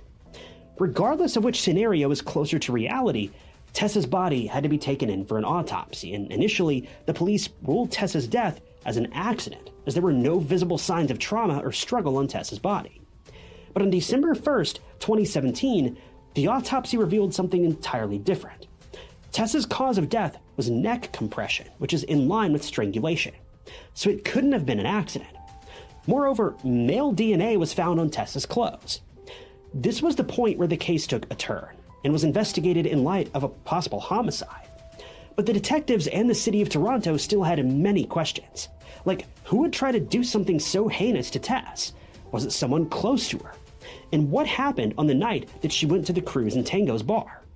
Well, the answers to these questions would soon be revealed. The police, having no possible suspects, turned to the CCTV footage of that fateful night and tried to piece together a timeline of events. Luckily, the CCTV footage in the neighboring areas, as well as the bar where Tess went, provided a breakthrough in the case. See, the surveillance footage showed that Tess was walking hand in hand with an unidentified man shortly before her tragic demise. The investigators also decided to question Tess's friend, Riley, who was with her on the night of the attack. Riley said that she and Tess had a lot to drink, so much so that the bar security asked them to leave. CCTV footage showed Tess and Riley leaving the club at around 2 a.m. The girls then walked to a hot dog cart on Wellesley Street, where they interacted with several people, including a woman outside of her house and a man who proceeded to accompany the girls from that point onwards. The woman, named Michelle, was later interviewed. She said that she talked to Tess and Riley while smoking a cigarette outside of her home. Tess confided in Michelle about her recent breakup, and Michelle comforted her for a short while. Turns out, Michelle really liked Tess from the get-go, and had even given her number to Tess if she ever needed to just talk to someone.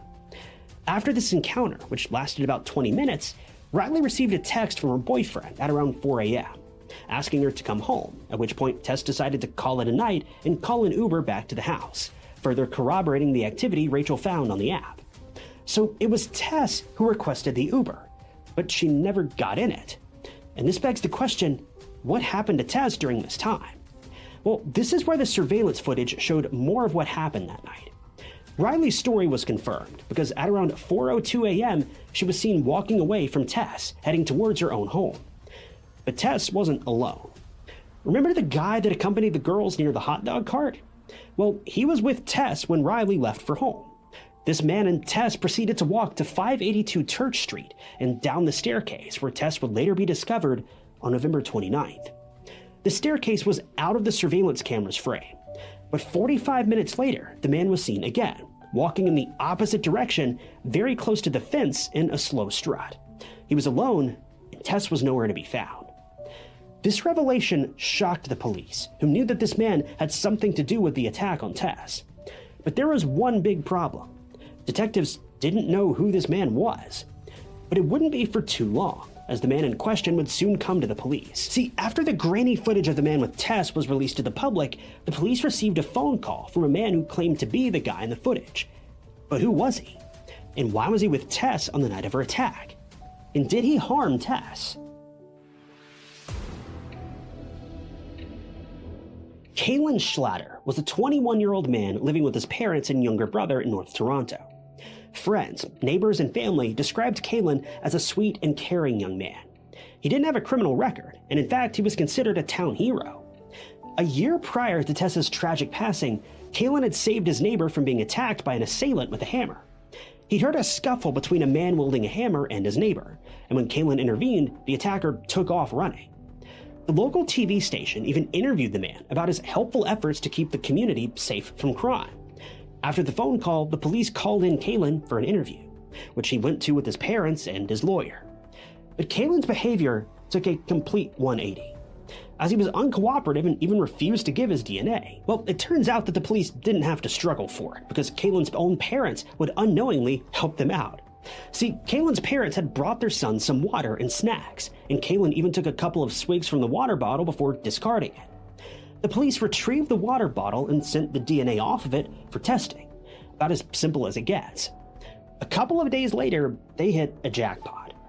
Kalen's DNA matched the DNA found on Tess's body, putting Kalen at the scene of the crime and holding him accountable for whatever happened to Tess. Kalen was immediately arrested and held in a cell. And this is where things get very confusing for everyone. Kalen was considered to be a gentleman in the community. So why was his DNA found on Tess's body?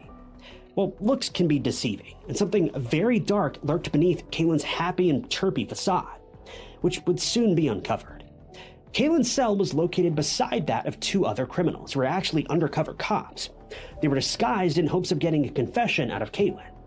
And well, Kalen wasted no time in revealing a lot of disturbing details about himself. Kalen boasted about his charm and claimed to be a ladies' man who knew, quote, how to seduce women. He also went on to brag about being with over 40 women despite his relatively young age, which was extremely alarming if it's true. Kalen's phone was also confiscated, and it revealed a lot of dark things. It turns out that Kalen was interested in some incredibly violent sexual acts, and watched loads of, well, explicit videos. This revelation was further solidified when Kalen's ex-girlfriends were questioned. Now, I'm not going to get into the details of what they revealed to the police, but they confirmed that he had some very unique interests, some of which were violent. If that wasn't eerie enough, a closer look at the bar's CCTV footage showed Kalen present at the bar at the time Tess and Riley were asked to leave, meaning that he may not have met the girls at the hot dog stand, as detectives originally believed. He may have been stalking them. The footage showed Tess and Kalen a mere shoulder's width away from each other, which is so creepy to think about in hindsight. Even though Tess and Kalen didn't interact inside the bar or even know each other beforehand, one thing was clear. Kalen had his sights on Tess at that point. Kaylin also confessed to the undercover cop that Tess was alive when he left her at the staircase, but he soon changed his story and said that he was inebriated and didn't remember what had happened that night.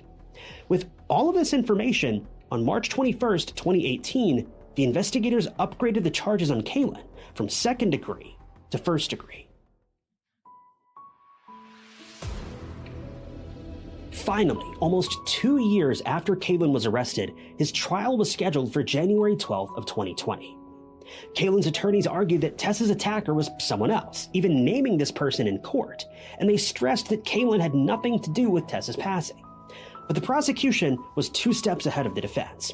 They'd already questioned the suspect in question, and he was cleared of any suspicion. Kaylin also took the stand in court and explained the reason why his DNA was on Tess's body. Kaylin claimed that he and Tess bonded over their mutual breakups after meeting on the street outside the bar, and Tess was highly engrossed in the conversation, so much so that she even ignored a phone call during that time. But the prosecution slammed this story shut very quickly because Tess's phone records showed no incoming calls on the night of her tragic attack and passing. So Kaylin was essentially lying, but he wasn't done. Kaylin proceeded to claim that Tess had initiated the flirtatious advances, and the two had kissed for a bit before Kaylin, got excited, and he claims that this is how his DNA got onto Tess's body. But there was no evidence to support this claim. During his confession, Kaylin claimed that he invited Tess to his house, but she refused, saying that they couldn't go any further, and asked Kaylin to leave, which he did. He repeated the fact that Tess was alive by the time he left, but the prosecution didn't believe Kaylin's web of lies because if Tess were alive at that time, then she should have gotten into the Uber, which was canceled by the driver because Tess failed to show up. It was suspected that Kaylin had somehow convinced Tess to go into the dark alley and that he then tried to make advances on her. When Tess refused, this hurt Kaylin's ego, and he proceeded to then subdue Tess, take advantage of her, and ended up strangling Tess with either a soft cloth or his cloth-covered forearm, which could explain why there weren't any ligature marks on Tess's neck. The prosecution also showed the jury the amount of surveillance footage, along with the statements of Kaylin's ex-girlfriends. The prosecution also called another witness, a fellow cellmate of Kaylin's, from a Toronto correctional facility, where both men were held in 2018. The cellmate, known publicly as ES, testified in court that he initially felt sorry for Kaylin, as he was a young man in jail for the first time. But as time passed, ES started noticing very bizarre things about Kaylin. Kaylin would cry himself to sleep, but not due to the guilt of robbing a young woman of her life. Rather, it was because he didn't want to serve a long sentence for killing Tess, and that he missed his mother. What was even more maddening was the fact that during a tearful testimony delivered by Tess's sister, Rachel, who expressed feelings on seeing Tess for the final time, Kaylin was listening to everything with a calm and stoic expression, and his face was devoid of any emotion.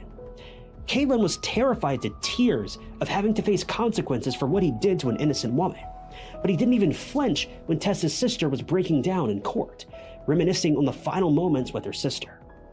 The cellmate also went on to testify that Kaylin confessed that he lost control when Tess refused to go, quote, all the way with him. And in a fit of rage, Kaylin strangled Tess with a scarf. On the other hand, Kaylin denied having any conversation with this ES person and repeatedly tried to claim his innocence, which is beyond infuriating. In the end, Kaylin's trial lasted about 6 weeks, and after deliberation, the jury came forth with their verdict. On March 23rd, 2020, Kaylin was found guilty. The trial of Tess's murder was emotionally jarring for the Richey family. In the end, Kaylin was sentenced to 25 years behind bars, a slap on the wrist compared to what happened to Tess. Christine had not only lost her daughter on that fateful night of November 25th, but her family had been scarred forever. Tess was the light of their lives, and Rachel, being the last person to spend time with Tess, couldn't even anticipate that she would never see that beaming smile of her sister again. It's just so heartbreaking to see what the Richey family went through. The Toronto police also made a huge mistake of not searching for Tess's body more carefully. Tess's body was found in an area where the police had already looked, but they failed to locate her, and her body had to be found by her own mother, Christine, who's now traumatized for life. She explained the scene as similar to looking into a grave. Now, I'd previously mentioned that it was possible that Tess's body wasn't missed by the police, but that it may have been moved there after the fact. But the courts were able to conclude that this simply wasn't the case. Tess had been there the whole time, and investigators just didn't look closely enough. Due to the negligence of police during the search for Tess, 2 officers, Alan McCullough and Michael Jones, were charged with 2 counts of misconduct and neglect of duty in June of 2018. The police officers failed to comb the area and didn't even bother to interview the neighbors or notify a supervisor on what was going on. Shockingly, the 2 police officers are still part of the police force, although they did receive penalties for their neglect in the search for Tess. The Toronto police have failed to provide more information regarding this action, which is all the more frustrating for the Richey family. Christine, while reliving the terrible memory of finding her daughter's lifeless body, accused the police of misconduct by stating, quote, "If they'd followed protocol, they would have found her. She was lying just around the corner." The Richey family is still reeling from this painful loss. Tess was the baby of the family, and although she was everyone's favorite, she was someone who would help anyone and not hurt a single soul. According to Christine, Tess was made of everything good in the world, and why Kaylin, a stranger, would even attack a loving and caring person like Tess remains a mystery to this day. It seems like Kaylin was yet another example of a person who couldn't take no for an answer and desperately wanted what he couldn't have. The Richey family went through a lot with Tess's passing, as a result of which they filed a $20 million lawsuit against Kaylin, the Toronto Police Department, and Crews and Tangos. The sheer brutality Kaylin displayed and the neglect of investigators and detectives are the 2 main reasons, according to the Richey family, that Tess isn't around anymore. Their incredibly expensive lawsuit is a way of showing Tess respect, honoring her after her unfortunate passing, and a means for the family to heal from this tragic loss. As of right now, there haven't been any updates on whether the Richey family has been successful in suing the parties involved or not, but I sure hope they will be. The case of Tess Richey is all sorts of alarming, devious, and heartbreaking. To think that Tess, who was just out for a good time with a friend, had her life taken from her in such a tragic and brutal way is beyond upsetting, and that too by someone who is a stranger to her. To think that this tragic case took place in one of the safest cities in Canada is just baffling. We can only hope that the Toronto police have learned their lesson and take missing person cases more seriously, because of how Tess's case was handled. It was beyond unprofessional. While Kaylin is certainly to blame for such a tragic loss, the police could have at least spared the Richey family the heartache of having to find their daughter themselves. But sadly, that just isn't what happened.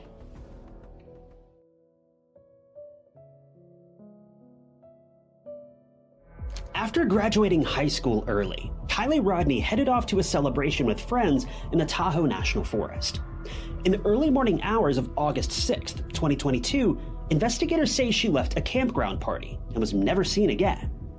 Kiely was smart and talented, with a loving family and lots of friends. She was looking forward to starting college in the next few weeks and was happy to spend some time with her friends before saying her goodbyes. No one knew that some simple fun at a campground, so close to home, could end so badly. Locals and law enforcement alike showed up in strong numbers to locate Kiely, but no one could be prepared for what they found.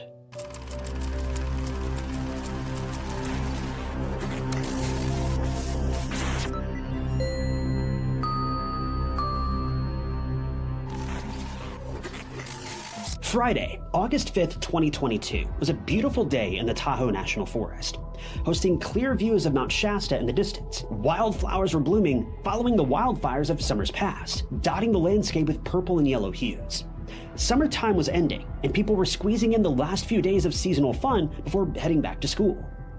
Kiely Rodni had just graduated high school early and with honors, and that's no easy feat. She was due to attend Sierra College in the coming weeks, and her family couldn't have been more proud.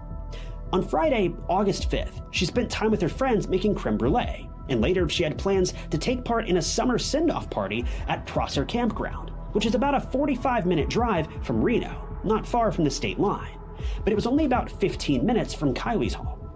Prosser Campground is located on a large reservoir and is commonly known to locals as the Sanctuary. This was the perfect place for friends to have one last hurrah before going off to college for new adventures. The following morning, around 9 a.m. on August 6th, Kiely had made plans to meet her closest friends, but she never showed. It would turn out that Friday, August 5th, is the last day anyone saw Kiely.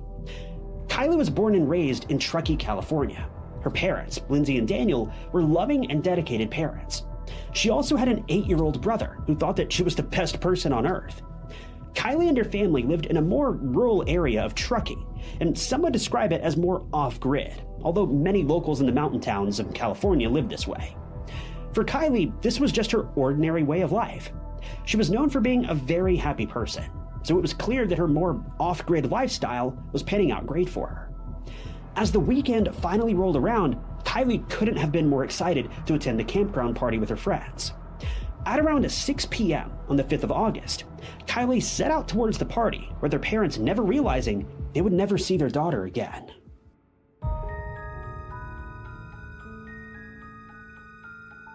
Shortly after 6 p.m. on the 5th, Kiely goes into a gas station in Truckee, about halfway between her home and the party's location, where surveillance cameras captured footage of her browsing the store. A couple hours later, close to 10 p.m., Kiely arrives at the campground with her friend Magdalene, and she then links up with another friend, Sammy Smith. Sammy and Kiely spend most of their time at the party together, sharing drinks and breaking off briefly to chat with others. While this was supposed to be a tight-knit gathering of local teens, word about this campground party traveled fast, and soon people from all over Northern California were making their way to Prosser to attend. Reports state that anywhere from 200 to 300 people were in attendance that night. Due to the tendency for wildfires in this area, the partygoers could not light a bonfire, meaning that unless there were other sources of light, the area was pitch black. It's been said that many people used glow sticks, electric lanterns, and their headlights to illuminate the area. Kiely and her group of friends had, of course, attended parties like this before. Kiely's mom trusted her daughter and had told news outlets that she never, ever drank and drove. Kiely was both smarter than that and incredibly responsible. Kiely's friends have backed up the statement, saying they never saw Kiely drink at a party and then drive afterward. Thus, Lindsay had no qualms about letting Kiely attend. At around 11 p.m., the girls walked to Kiely's silver Honda CR-V to charge Kiely's phone. They sat there and talked for some time, sharing a few drinks, and part of the conversation included Sammy asking for a ride home that evening. At around 11:30 p.m., Lindsay says she received a text from Kiely, saying she was about to leave the party and was headed straight home. Lindsay, who witnessed Kiely's hard work to graduate early with honors, trusted her daughter to be home when she said she would be there. She had no doubt in her mind that Kiely would be home shortly. Lindsay texted her back, telling Kiely to be safe and that she loved her. Kiely's response was, "Okay, I love you too." Between 11:30 p.m. and 12:20 a.m., Sammy decides that Kiely is too intoxicated to drive her home and arranges for another ride. The two girls parted ways, Sammy telling authorities that she said her goodbyes with Kiely at about 12:25 a.m. Minutes later, at 12:36, Sammy explained that she received another call from Kiely inquiring about her ride. Sammy says she could hear talking in the background, so she believed Kiely to still be at the party, but she couldn't be sure. Unbeknownst to Sammy, this would be the last time anyone spoke to Kiely. Kiely? Lindsay woke up the next morning to discover that Kiely was not in her room and that her vehicle was not parked outside. After she'd been unable to get a hold of her after a few calls, she instantly phoned the police and reported that Kiely was missing. But the police didn't issue an Amber Alert immediately. They said that there was no evidence that Kiely had been abducted. They went to the area where the party was held to conduct a search and interviewed about 1/3 of the partygoers. Investigators urged more people who attended the party to come forward, but many of the attendees were skeptical about speaking with authorities. Most of them were about to start college and were fearful that the repercussions from their activities at the party would ruin their future in some way. The police were vocal about the fact that no one would be in any trouble for things that happened at the party. They just wanted to find Kiely. But this wasn't enough to sway the minds of the partygoers. Most of them remained tight-lipped. I can't. Word traveled fast about Kiely's disappearance, but despite there being over 200 people in attendance, no one reported seeing anything. Is that Kiely? Yet both Kiely and her vehicle were missing. How is this possible? Surely someone would have seen something. Sammy decided to host a meeting with everyone who attended the party that night. No detectives were allowed at this meeting, in hopes that speaking with peers and friends would put them more at ease. but still, nothing new came from it. Sammy told authorities several times that she was the last person to see Kiely. Sammy and other girlfriends of Kiely were vocal about the pushy older guys that were creeping them out at the party, and this is when Sammy and the other friends decided to leave. This caused many people to raise their eyebrows. Why would a group of girlfriends leave one friend behind if they knew that she'd been drinking and that there were older men in attendance who were making these young girls feel uneasy? Even though Sammy reported that there were hundreds of photos and videos from that night, not a single one gave any evidence to Kiely's state of mind or whereabouts. Police were simply at a loss. Finally, days after Kiely's initial disappearance, investigators were able to confirm the last time her phone connected to cellular data was at 12:33 a.m., which would have been about the time she spoke with Sammy on the phone. So whatever happened just seconds after that call, well, it couldn't have been good. Police now had their first and only lead, and the search for Kiely was on. Sammy quickly became crucial to the investigation, having spent so much time with Kiely the night she disappeared, and she went on to do several media interviews. When asked about an interview about what she believed happened to her friend, Sammy says she thinks that, quote, somebody knew she was drunk, offered to give her a ride home, but didn't give her a ride home. Another initial theory is that she crashed somewhere along the way home. The area is mountainous, and the roads can be difficult to navigate, especially if you're an inexperienced driver who's been drinking and it's the middle of the night. For any of you who may not have ever driven through the mountains, let me just say, some of these mountain roads can be hard to navigate even in broad daylight. Adding drinks into the mix as well as the darkness of night, well, it's a recipe for disaster. Sammy Smith cooperated with the investigation, as did Kiely's reported ex-boyfriend, Jagger. But media interviews with Sammy and Jagger presented the public with discrepancies. Speculation circulated about the relationship between Kiely, Sammy, and Jagger. Many reported that Sammy and Kiely were not as close as Sammy had led the police to believe.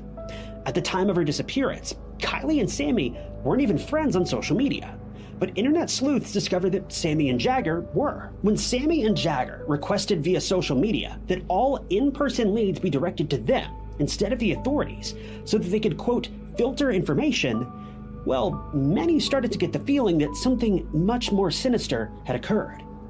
This, coupled with what many believed to be suspicious behavior, led to the belief that the girl claiming to be friends with Kiely may have had something to do with her disappearance.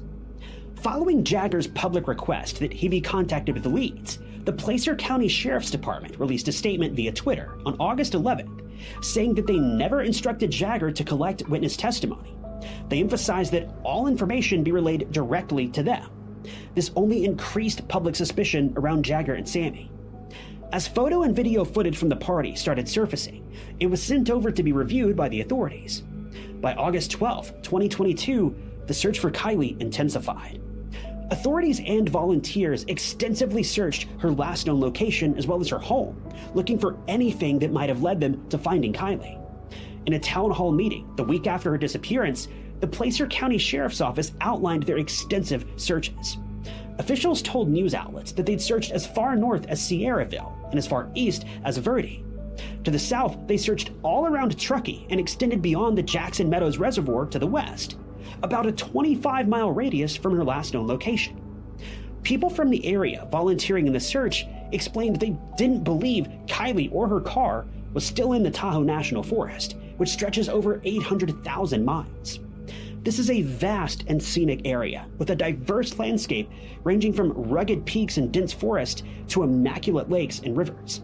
Kiely could have been anywhere, but the search team felt confident that if she was in that forest, they would have found her by now.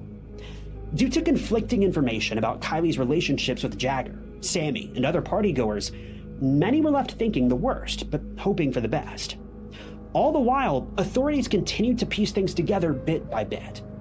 At a press conference on August 12th, law enforcement informed the public that they'd received reports from people inside the community that there was an adult dissuading people from coming forward, prompting officials to open a 100% anonymous online portal where people could submit photos, videos, and other information concerning Kiely's disappearance. By this point, the case was just getting downright bizarre. It seemed exceedingly clear that someone knew something, and they were going to every possible effort to make sure that this information didn't get out. By August 13th, law enforcement held another press conference where Public Information Officer Angela Musala explained that they had ramped up their search for the weekend. She explained that on August 12th, there was a potential burial site that was located near the campground that had been found by search and rescue ground teams in the area. She continued saying that Kiely's family was notified, and the FBI responded to the scene, accompanied by the Placer and Nevada County Sheriff's offices, whereupon further examination, they uncovered the remains of a dog. Angela went on to address the audience by saying, "Let me be clear. We have one team, one mission, and one goal, and that's to find Kiely Rodni."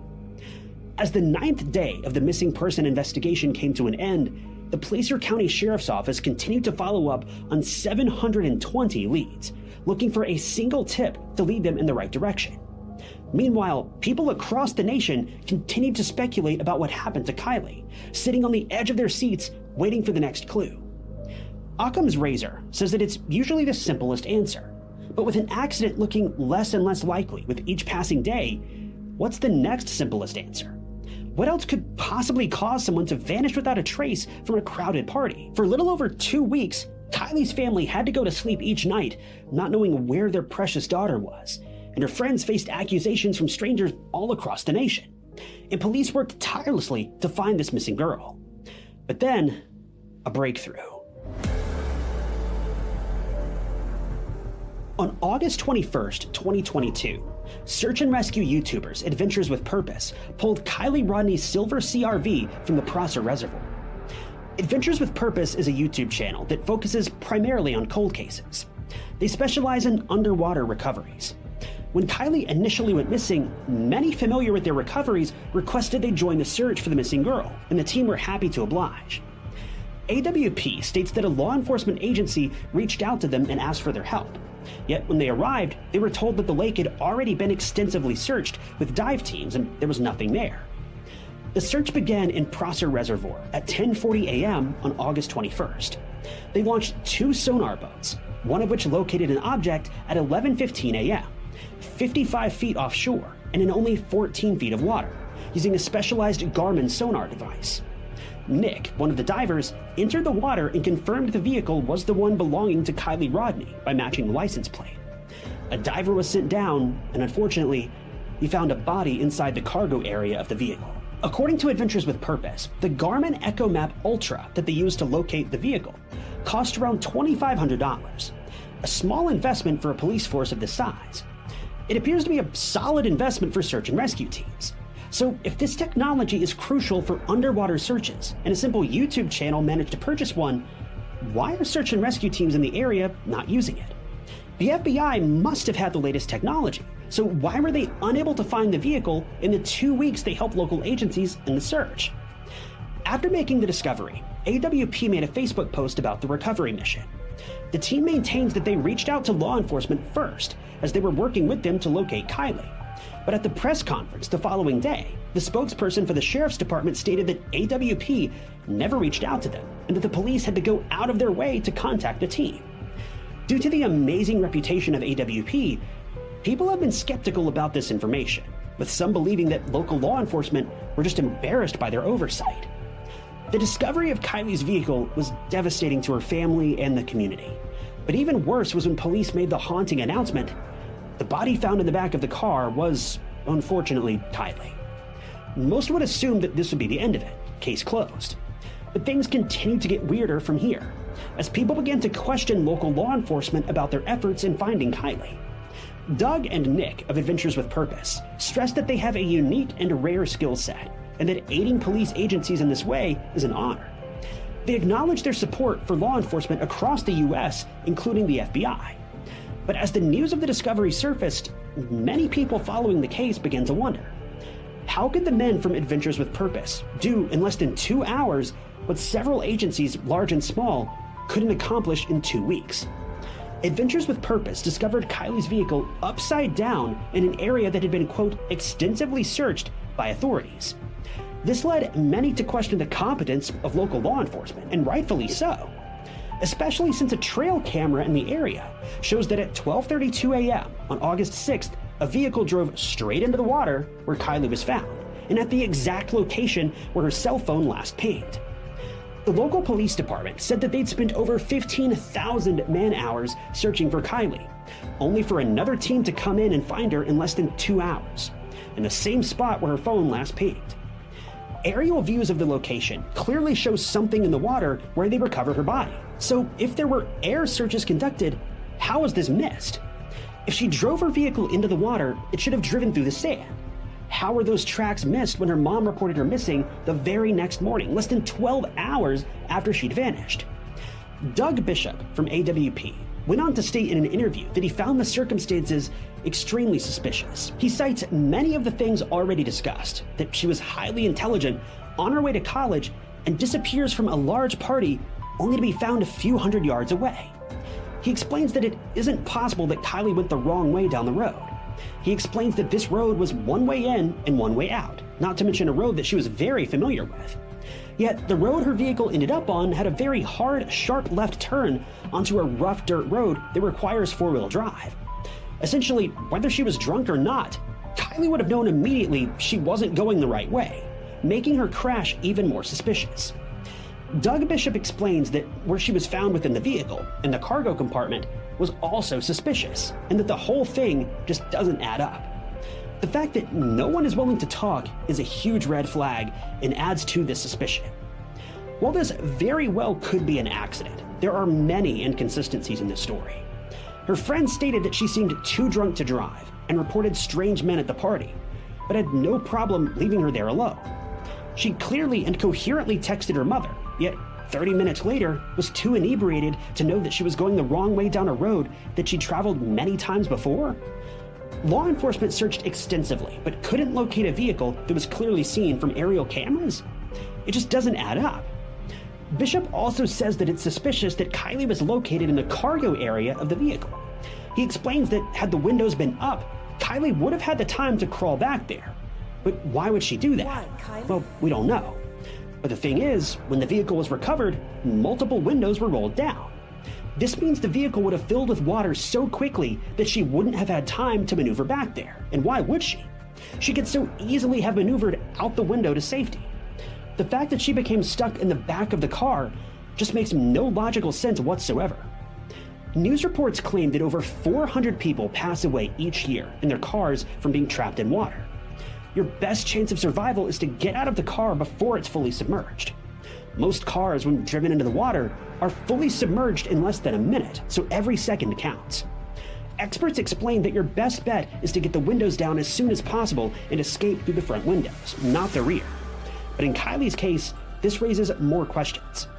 Kiely's driver window, along with the other windows, appeared to have been down when the vehicle was pulled from the water. Yet it's been reported that she was located in the backmost part of the vehicle. Furthermore, the driver's side mirror was broken off and there was a dent in the driver's side door. And neither of these appear to have been there when she left her home that evening. So where did this damage come from? Footage of several other vehicles that were recovered from the water show no damage to mirrors or doors. So what happened to Kiely's vehicle? If there were over 200 people in attendance, how did no one hear the vehicle go into the water?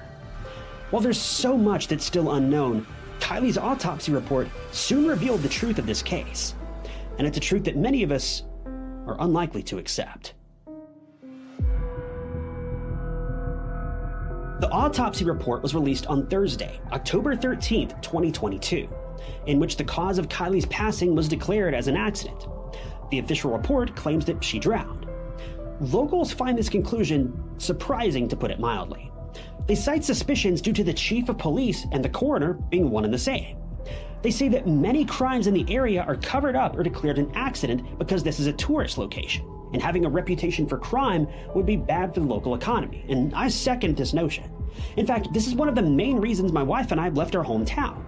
In the few months before we packed up and moved, we personally spotted firsthand 3 crime scenes where people had lost their lives. One beside an apartment complex, one in a ditch on the side of a major highway, and another where the location escapes me at the moment, but not one of these crimes was ever officially documented. They were all covered up because the town was a tourist destination. The money from tourism is what kept the city afloat, and they couldn't risk losing all that money. The autopsy report says that Kiely was fully dressed and there was no evidence of any assault. The toxicology report showed caffeine, nicotine, and a minuscule amount of THC were in Kiely's system. Liver tissue samples taken showed that there was an alcohol level in her system of 0.08, right at the legal limit to drive. But many experts claim that these ethanol levels in her system were likely the result of the decomposition process. This leaves people questioning if Kiely was drunk at all. Roads in the area are not lit with street lamps. They're winding dirt paths that aren't well marked. It is possible, despite Kiely having been to this area many times, she took a wrong turn and drove herself directly into the water. But if so, what prevented her from climbing out an already open window? The most interesting element of the autopsy report is that there was virtually no water in her lungs. A medical examiner explained that the lung weights were surprisingly low for a case of water inhalation. One would expect that if a person passed away from drowning, there would be a lot of water in their lungs, but there wasn't nearly enough to conclude such a thing. Detective Sunnier reported that because there was no evidence of foul play, the manner of her passing had to be listed as accidental. I don't know about you, but to me, this just means that the team didn't dig deep enough to find the evidence they needed. I mean, heck, they clearly have a track record for this. Her vehicle was found in a spot they claim to have searched multiple times. In the end, there's a hole in the lives of Kiely's friends and family that will never be filled. Worse yet, they've never even been able to find out for certain what happened to Kiely that day. And I don't know about you, but I wouldn't be able to let this situation rest until I had some proven answers. But despite this incredibly heavy loss, I just hope this serves as a remarkably valuable lesson to never leave a friend behind. Bye, Kiely. This tragedy could have been avoided, but from it, there are lessons to be learned. For law enforcement, for partygoers, and for the true crime community. Kiely didn't have to lose her life that night, but I sincerely hope that the story of her loss may, in some way, help prevent others from meeting the same fate.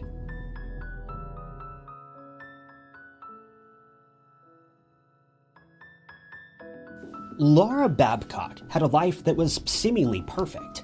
She'd just gotten a college degree, was surrounded by friends who loved her, and she was on the path to secure the job of her dreams. But all of that changed when she got unexpectedly involved in a love triangle that she couldn't get out of. Laura was blissfully unaware that the man that she'd fallen for had a series of incredibly dark secrets that he'd been keeping from her. Investigators claimed that Laura was subjected to an unspeakable crime, and it ultimately resulted in her losing her life and being disposed of in the most creative yet heartless way you could imagine. Detectives spent months collecting evidence and investigating this crime, and in the end, 2 criminals were placed behind bars. But they're not anyone you would have expected. This is a story that is bizarre from beginning to end. This is the twisted case of Laura Babcock.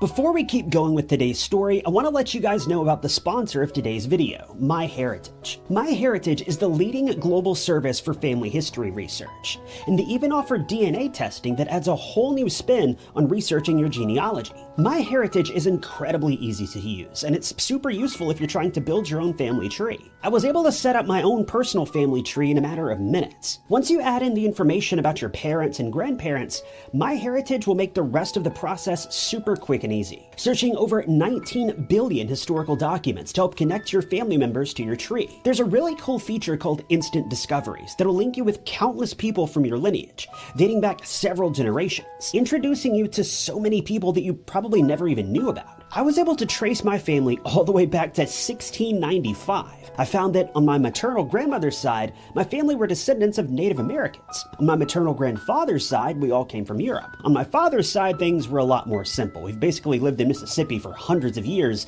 even before the United States was even founded. And we're all still here today, too. The really cool thing about MyHeritage is that it'll even link you with documents, photos, and pretty much anything else that's been stored in the database regarding your family, letting you take an even closer look at the lives of these people you've never even known about. If you happen to find some old photos of your family, they even offer a feature to colorize these photos, bringing new life to these people that have long since passed. It's a super cool service, so I'd strongly urge you guys to check it out. If you click the link in the description, you'll not only be given a 14-day trial, but you'll also get 50% off your membership. Give it a try and let me know what you find. You never know, we may actually be related somewhere along the line. Thanks to MyHeritage for sponsoring today's video.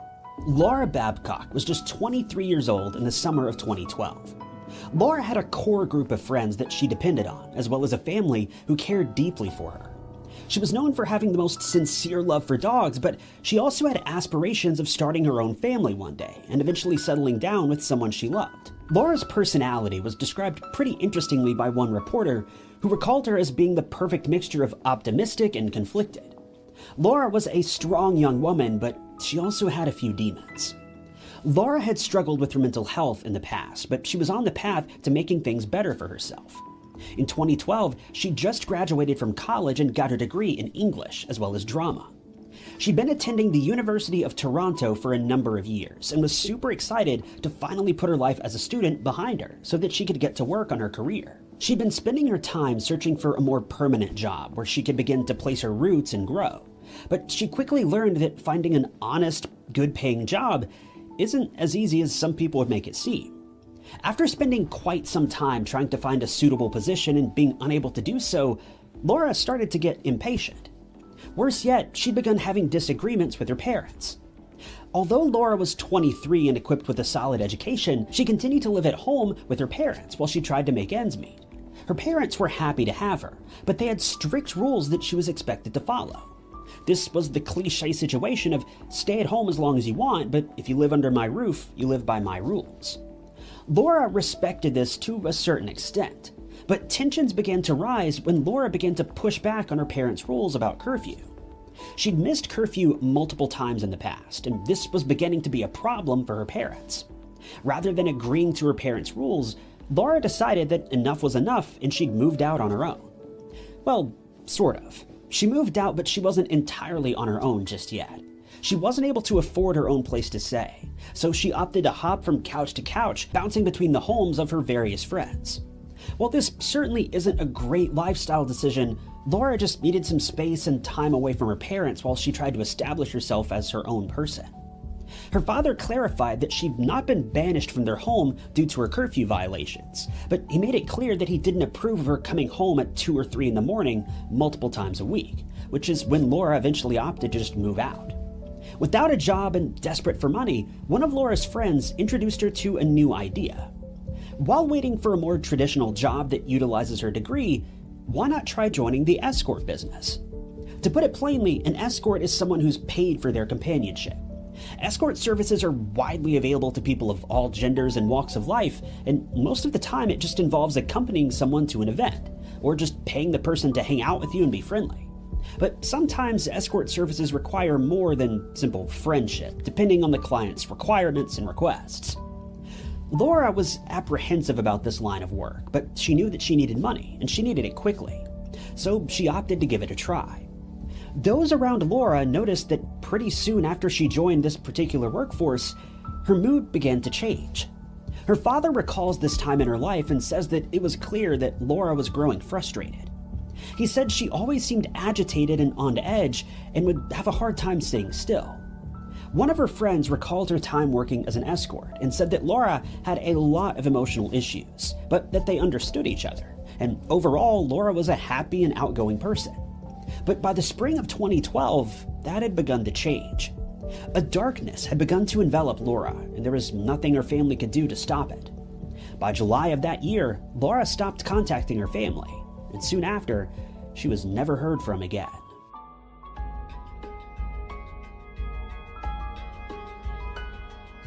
It quickly became clear to those around her that Laura had been hiding some dark secrets from those that she held closest. Laura's boss, the owner of Last Minute Escorts, recalled that Laura had big aspirations of becoming an actress.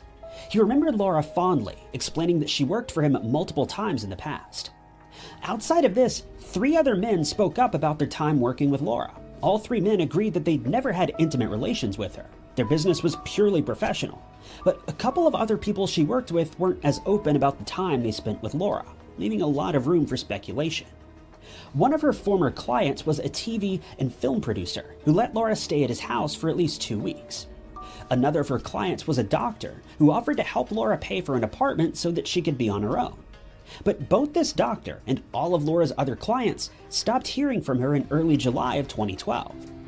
It was around this same time that a man named Delyn Millard reappeared in Laura's life. Delyn and Laura went way back. They met back in 2008 and dated for a short while before calling things off. Delyn was incredibly well off, financially speaking. He's often described as a millionaire and was the heir to the thriving business Millard Air, which is an aviation company based out of Toronto. When Lauren and Delyn met, they hit it off instantly. They would share an on-again, off-again relationship before eventually losing contact sometime in early 2009. By 2010, Laura had moved on and met a new man named Sean Lerner. Sean and Laura shared a much deeper relationship and dated for about a year and a half before things were broken off around Christmas of 2011. We'll get back to Sean in just a minute, but around the same time that the relationship had begun to fall apart, Laura was struggling pretty seriously. She'd been admitted to a hospital in August of 2011 after she confessed to doctors that she felt as though she cried all hours of the day and was suffering from serious bouts of depression and anxiety. But it's never been publicly revealed why she was having these issues. It's possible that she was simply coming to terms with the fact that her relationship was falling apart, but it's also possible that there were deeper issues here that just haven't been shared publicly. Laura eventually confessed that she'd begun to harm herself, and that's when doctors began to take her case a bit more seriously, with one report suggesting that she began taking antidepressant medication as a result. By April of 2012, about 6 or 7 months later, Laura had returned to the hospital at least 12 more times due to various mental health issues. Laura was losing it, and she was spiraling quickly. Her friends began to grow increasingly concerned, but there was very little that they could do, other than just be there for her and comfort her. To make matters even worse, this is when Delyn Millard came back into the picture. While Delyn and Laura had broken up about 4 years prior, they still kept in touch from time to time. With Laura now being single, she decided to reach back out to Delyn to see if there was anything left between the two of them. And as luck would have it, there was. But there was also a catch. Delyn had begun dating someone about a year prior to this, sometime in early 2011. His new girlfriend, Christina, was a bit of an interesting character.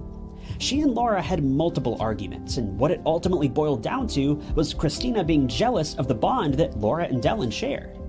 It was clear that there was something special between the two of them, and Christina felt threatened by this. To make matters even worse, Delyn and Christina weren't even in a committed relationship. While they were technically together, Delyn says that they were in an open relationship, and he claims that Christina was aware that he was actively sleeping with other people, one of these people being Laura.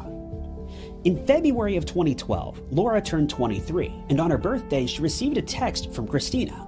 The text read, "Happy birthday. A year ago today was the first time I slept with Delyn."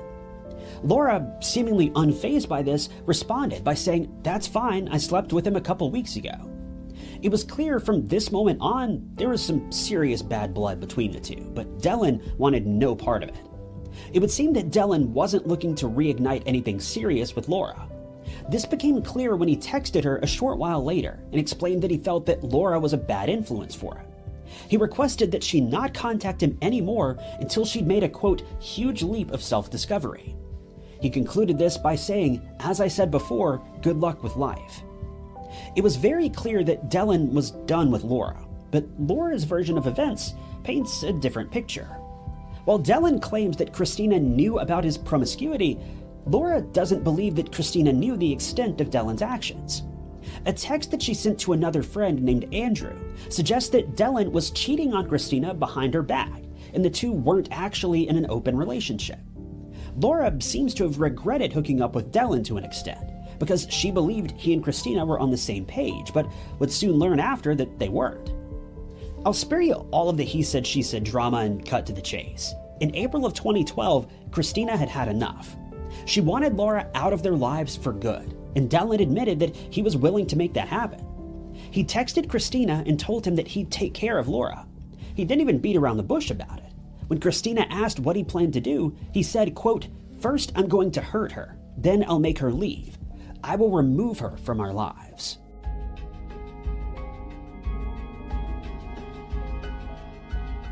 By June of 2012, Sean Lerner, the man who Laura had been dating for about a year and a half, stepped back into her life.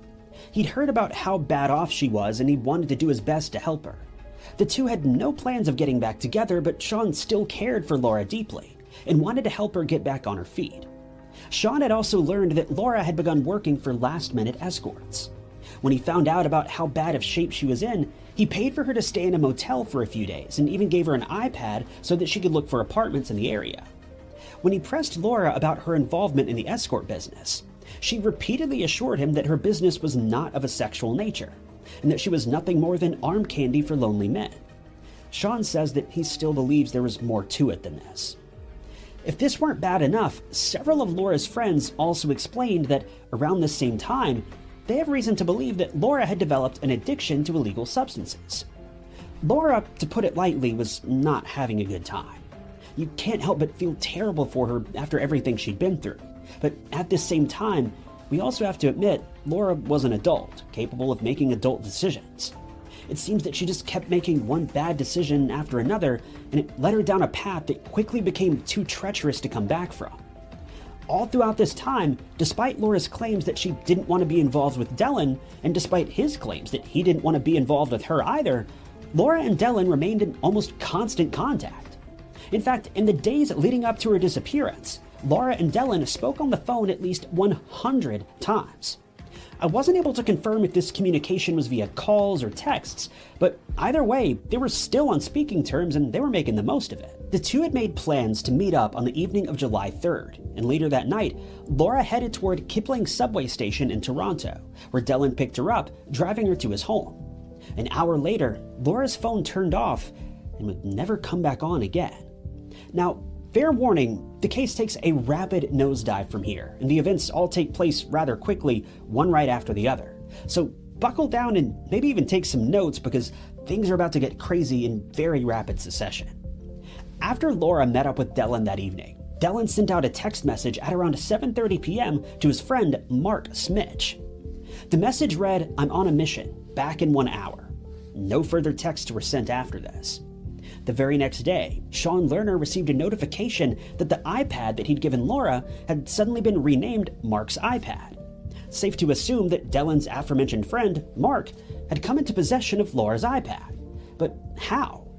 Immediately after this, Dylan took a photo on his cell phone, showing an object wrapped in a blue tarp, located on his farm in Waterloo.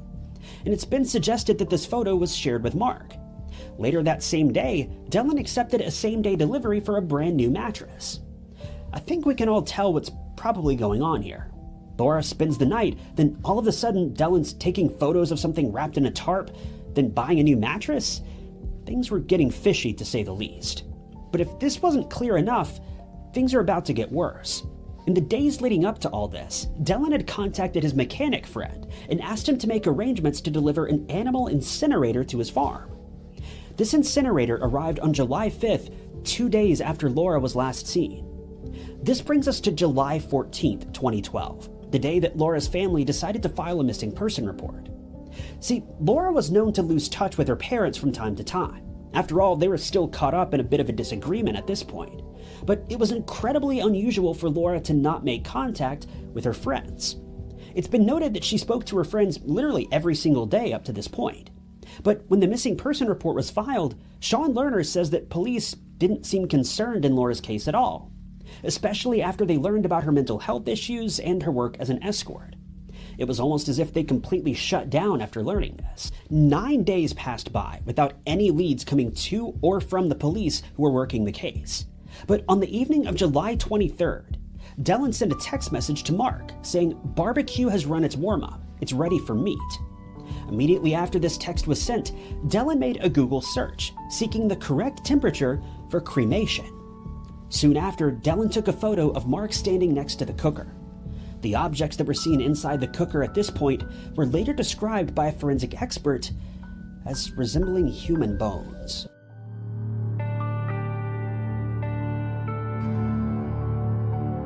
By late July, Laura's final phone bill was delivered to her parents' home. Desperate for answers, her parents opened the bill and looked at her call history. They immediately noticed that the final calls she made were to Dylan, someone she'd supposedly written off and moved on from.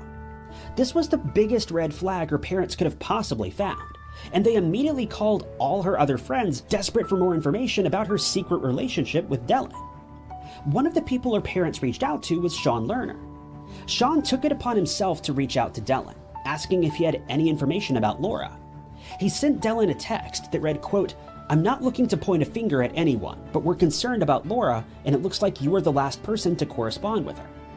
Dellen initially ignored these texts, but the two later set up a time to meet at a local Starbucks to chat about the situation.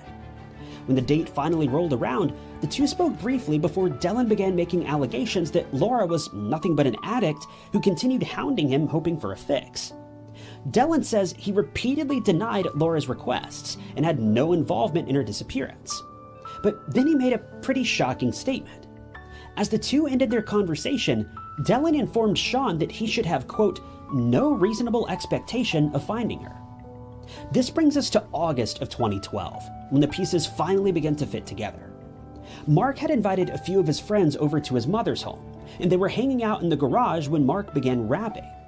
I can't tell if he was rapping as a joke or if he was serious about it, but my gosh, is it awful. The started off on skin and bone, now the lay on some ashes stone. Last time I saw us outside the home, and if you go swimming, you can find a phone. Find a phone?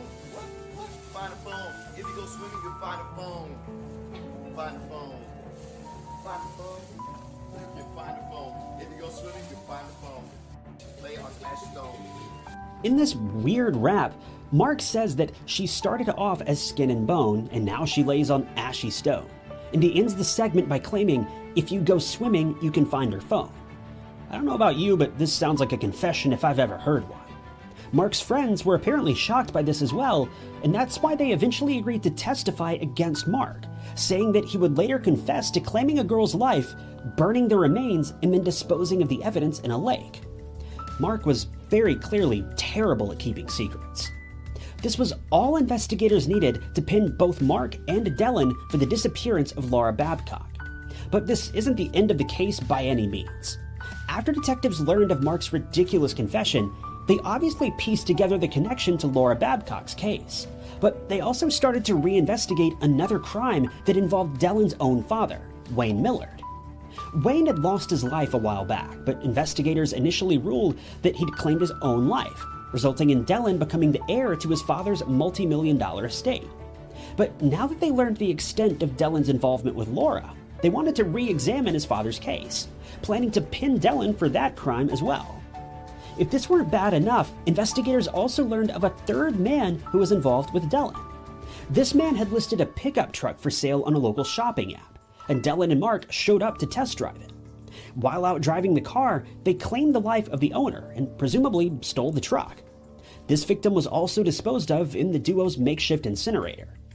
Now, the story of Dellen and Mark goes much deeper than this, and pretty much everyone who knew the two were somehow involved in the case, with a female friend of the two even being accused of helping clean up the scene of the crime and destroying evidence. If you'd like to see a more in-depth look at the crimes of these two, just let me know in the comments and I may revisit this in the future. But for today's video, I want to stay focused on Laura Babcock. For the duo's crimes against Laura, they were each sentenced to 25 years behind bars. Even though Laura's remains have never been found, Dellen has since appealed the charges placed against him regarding the disappearance of Laura, but it seems safe to assume that these appeals will most likely be denied.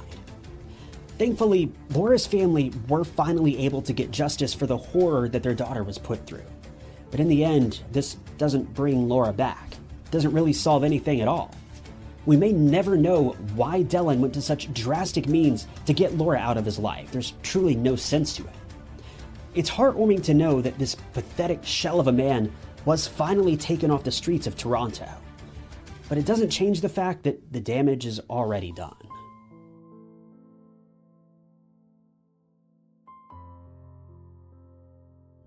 Deception coming from a stranger hurts a lot, but what if it comes from someone you least expect? When Teresa Stone discovered her husband, Randy Stone's motionless body in their office on Nolan Road in Independence, Missouri, everyone's hearts went out to the grieving widow. It was clear that foul play had been involved, but was it an insurance deal gone wrong? Was it a jealous competitor? Was Randy at the wrong place at the wrong time? What seems cut and dry on the surface can be murky and deceitful underneath. This case, dubbed as the worst kept secret in New Hope Baptist Church history, is an ugly kaleidoscope of lies and secrets so unholy that even the walls of a confessional booth couldn't handle them.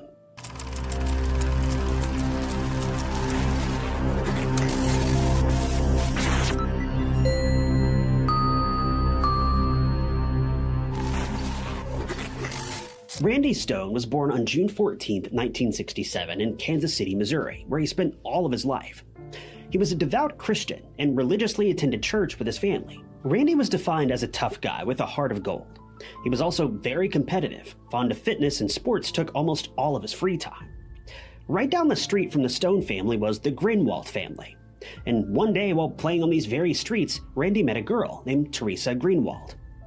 Teresa was also born in Kansas on December 6, 1971, making Randy about 4 years older. Teresa and Randy quickly became high school sweethearts, though Teresa wanted to take the relationship to the next level, but Randy had other plans, as he was enlisted in the Marines and left for 4 years, serving during Desert Storm and then moving on to the Army Reserves. After he came back to Kansas, Randy and Teresa reconnected, and shortly after, they started officially dating. Teresa was enamored by Randy. He loved her outgoing personality and quirky sense of humor.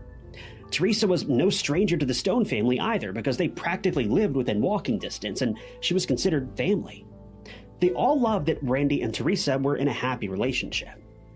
In 1990, less than 1 year after dating, Randy and Teresa got married and settled down in Kansas permanently. In 1991, they welcomed a son, Michael, and then a daughter, Miranda, 2 years later. Not long after, Randy opened his branch of the Farmers Insurance Agency on Nolan Road in Independence, Missouri. His competitiveness really accelerated the business, and it was one of the most successful agencies in the region. Teresa also helped out Randy at the insurance office, first as a customer service representative, and then later as a licensed agent. Even with all the meetings, the trips, and managing a thriving business, Randy and Teresa's relationship was still the same. They were affectionate towards each other, weren't afraid of showing their love, and Randy even wrote poetry for his wife. Randy was a truly family man, and his priority was always his wife and kids. If you thought that work took up most of the Stones family's lives, you'd have been mistaken, because the second place people would find them was at their community church, New Hope Baptist. Randy, being great with numbers and an overall helpful person, was the church's minister of records, part of the finance committee, and even drove the Sunday bus. Teresa, on the other hand, helped out in the kitchen, sang in the choir, and organized various events. So, from the looks of it, Randy and Teresa had a very fulfilling life. The couple were madly in love with each other. They had the perfect family dynamic, they ran a successful business together, and they had a loving church community. But misery had soon found its way into the Stone family, and in 2010, things came crashing down, and everything changed for the worse.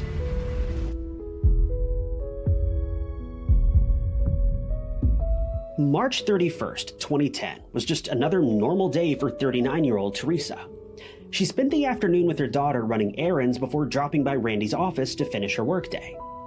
But as soon as she pulled into the parking lot right next to Randy's car, she immediately knew something was off. The blinds on the windows were shut, and alarmingly the front door was locked, which wouldn't be the case if everyone in the office were still on the clock, as they should have been. Teresa proceeded to unlock the door with her keys and stepped into the office, which was dark and silent. Nothing looked out of place, though, as Randy's computer was still on, but he was nowhere to be found. She then went into her office, and what she saw was nothing short of terrifying. 43-year-old Randy was lying on the floor, completely lifeless. Teresa, on impulse and in obvious panic, grabbed the office phone and called her parents. She told them that Randy had been shot and that he'd passed away. Her parents instructed her to call 911 immediately, which she did. Surprisingly, though, Teresa didn't tell the operator that Randy had been shot. She just continuously stated that something had happened to her husband. He was emotionless and that she didn't know what to do. A team of officers arrived on Noland Road, and when they checked on Randy, he had unfortunately passed away. There was one single shell casing on the floor next to Randy, which belonged to a .40 caliber firearm. Police concluded that Randy had been hit in the head at close range with that firearm. Officers initially thought that Randy passed away in a robbery gone wrong, but that theory was soon ruled out when they saw money, $150 to be exact, lying undisturbed on the office table. Randy's wallet was also still in his back pocket. On top of that, there weren't any signs of forced entry.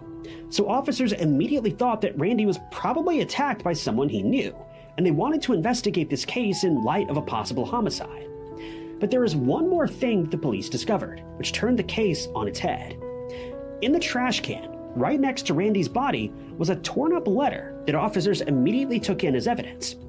The letter turned out to be an unsigned love letter written by someone for Teresa. And no, the writer wasn't Randy, as a forensic handwriting analysis was done on the letter, and even a side-by-side comparison, the letter's writing looked completely different from Randy's. What was even more bizarre were the contents of the letter itself, which read something like this. "Happy birthday, love. You're so very precious to my heart. You possess the most tender spot in my heart. I care for you more than anyone else on earth, and I desire to be with you every moment of every day. Your birthday is my favorite day. I remember 9 years ago telling you that I had something for you in my office. It was me. I wanted to give you me. That kiss you took, and then you gave me one back. I felt like it was my birthday. I'm not in control of things yet, but when we're fully together, your birthday will always be exciting." From the looks of it, it seemed like Teresa's mysterious admirer knew her, and they most certainly had been intimate with each other, and on top of that, it was 9 years ago. But hold on to your seats, because this piece of paper would unveil some secrets you never even imagined.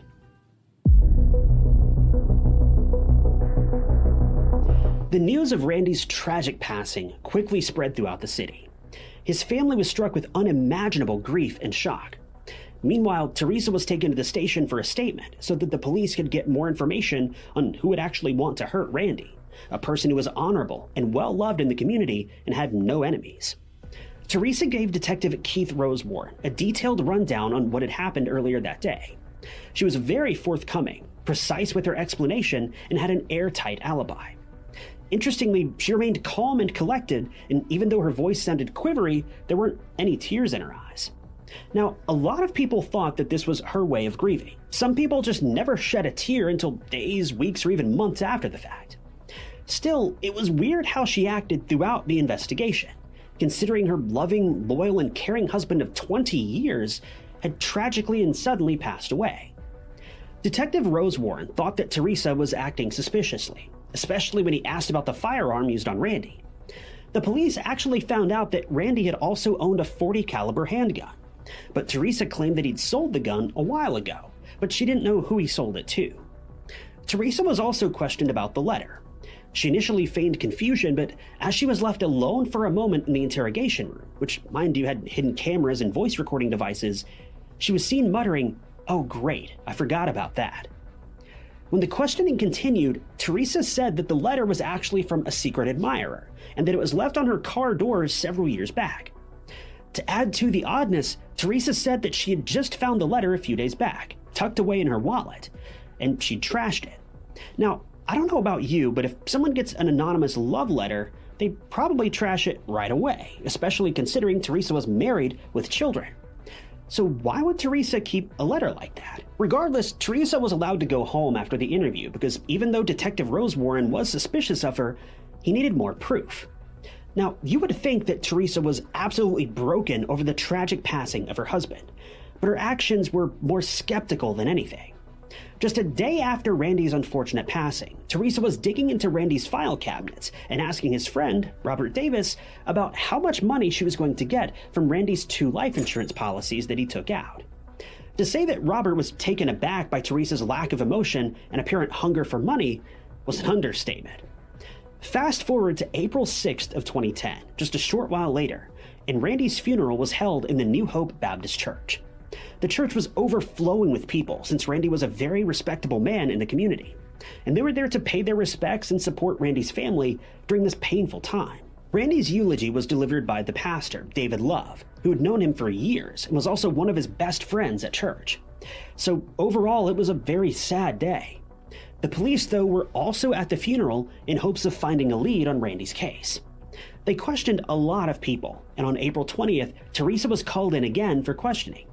And this time, detectives charged straight ahead and pressed that Randy's passing was premeditated. Detective Rosewarne even asked about the call Teresa made to her parents and 911, and the difference in her statements at that time, which was extremely strange. Here's the thing, no one could have known that Randy was shot, especially at first glance, but Teresa knew, which was highly suspicious. After all, Teresa claims to have just walked into the office and spotted Randy lying on the ground. So if she didn't get a close examination of his body and didn't remove any of his clothing to check for what sort of wound he had, then how could she have known how he had lost his life? Finally, Teresa caved under the intense pressure and confessed that she knew Randy was shot because she got a suspicious text from someone. When asked about the sender of the text, Teresa gave the most unexpected answer. It was from Pastor David Love. But Teresa wasn't done talking. She also admitted to something else, and it was far more dreadful. Turns out, Teresa had been involved in a 10-year-long affair with Pastor David Love. The jig was up. Teresa, the seemingly perfect and affectionate wife to Randy, was cheating on her husband for over a decade. Their whole marriage had been one big lie. And if that wasn't disgusting enough, she was getting cozy with the man who was Randy's best friend, the man who gave a eulogy at Randy's funeral, and the man who gave the couple spiritual advice every Sunday. It's so hard to wrap your head around this, but things just get uglier from this point on. So David Love was born in the Midwest in 1960, and his parents were missionaries. Basically, his whole family was dedicated to the church and its cause from the very beginning. Years ago, David had attended a Baptist college in the South, where he met Kim Turner, and the couple got married on June 26, 1982, and they started a family. David went on to become a youth minister and a pastor at a couple of churches before joining the New Hope Baptist Church in 1999. David instantly became well known in the New Hope Baptist Church because he was young, attractive, and extremely charismatic. His preaching style was also mesmerizing. It was something that Randy was also extremely fond of. Randy admired David and looked up to him for guidance. David was also very friendly with women, and this was something that Kim, his wife, was used to and tolerated well. But Kim and other members of the church soon noticed that another woman and David were getting a little too close, and that woman was Randy's wife, Teresa Stone. It started with slight physical touches, and church members chalked this behavior up to a very close faith-based relationship between a pastor and a member of the church. But things soon caught fire, and Teresa was seen going in and out of David's office alone for a few days each week for counseling sessions. Granted, David did have these sessions with other members of the church, and even Randy was counseled by David once a week. But Teresa's so-called sessions became more frequent, almost a couple times a day, and within a year, Teresa and David were stepping out on each other's spouses. It's speculated, according to that recovered love letter, that David initiated the affair, but Teresa did ultimately reciprocate. They communicated via burner phones so that their respective spouses wouldn't know. The affair was very emotionally charged and intimate, with pictures and emails being sent for 10 years. It wasn't just a fling or a rush of excitement either. Teresa and David were very much in love, and as the years went by, they even wanted to get married. They were pretty much planning their wedding on texts and emails, and David had even bought Teresa an engagement ring. This was not your ordinary affair. This was something next level. Kim started to notice that David was hiding something from her, and she even discovered the burner phone and the intimate messages between him and Teresa. But for unexplained reasons, she decided to stay with David, knowing that he was two-timing her. As for Randy, on the outside, it looked like he had no clue about his wife's infidelity. But something did happen to raise suspicions in his mind. In 2004, Teresa got pregnant. But here's the kicker. Randy had a vasectomy done years prior, so they technically couldn't conceive. Now, vasectomies aren't 100% effective, and some couples do conceive after the procedure. But as it would turn out, the unborn baby's father was, in fact, Pastor David, and not Randy. Randy thought that this unborn child was a gift from God, and he was more than thrilled about the baby's arrival. So could you imagine the betrayal this poor man would have gone through if he found out the truth? He was ready to father a child that wasn't even his, regardless of if he knew it or not. Sadly, though, the baby didn't make it. Teresa unfortunately miscarried early on. Another weird event was when Teresa encouraged Randy to take counseling sessions with David because she caught him watching indecent adult videos. That's pretty rich coming from someone who's behind her husband's back and getting intimate with the pastor, Randy's best friend, for 10 years. David, in these heart-to-heart counseling sessions with Randy, taught him how to be a better father and a husband. What's so sad is that Randy wanted to be a better husband for Teresa. He wanted her to see him as the perfect partner, and he was willing to go to any lengths to make Teresa happy. It's just so heartbreaking to see that Randy was backstabbed and betrayed by two of the closest people in his life. This is just so over the top that it borders on unbelievable. So how did all this escalate from keeping a decades-long affair under wraps to the very unfortunate passing of Randy? Well, there's something that happened that drove Teresa and David into a corner, and they felt that they had no choice but to remove Randy from the picture for good. See, on March 16th, 2010, just 2 weeks before Randy met his fateful end, he found some inconsistencies in the church finances. Turns out that David was taking out checks from the church for himself. David had a habit of stealing money from the church, and previously he had not accounted for $30,000 that had suspiciously gone missing at the Independence Ministry. He most likely pocketed the money that was supposed to be a fund for missionary salaries. I swear this man is just the gift that just keeps on giving. Anyway, Randy confronted David a day after the discovery and wrote an email saying that he was resigning from the Sunday school teaching program and the Minister of Records position, stating that he and his family wouldn't get involved in this scandal and would soon after leave the church. Now, this was a double blow for David. Firstly, he knew well that Randy had dirt on him, and that this could ruin his reputation in Independence because no one wanted a money-stealing, backstabbing, marriage-wrecking pastor to preach about God and being good. Secondly, Randy leaving the church meant that David could no longer get to see Teresa, which would obviously end their relationship. There was a motive for David as far as the eye can see, but there were other obstacles besides Randy. In order for David to start his new life with Teresa, he also had to deal with his wife, Kim. Shockingly, David had plotted to drive Kim and her car off a cliff, making it look like a freak accident. The original plan was to deal with Kim first, but since Randy was being difficult and adamant about leaving the church, David knew that Randy had to be silenced first. But what about Teresa? Did she really want to leave her loving husband of 20 years for a 10-year behind-closed-doors affair? Well, the answer was sadly yes. Aside from being apart from her lover, Teresa had her eyes on the bigger prize, the $800,000 insurance payout that she would get if Randy passed away. David and Teresa wanted to use this money to start their new life together, which again is just so unbelievably cold.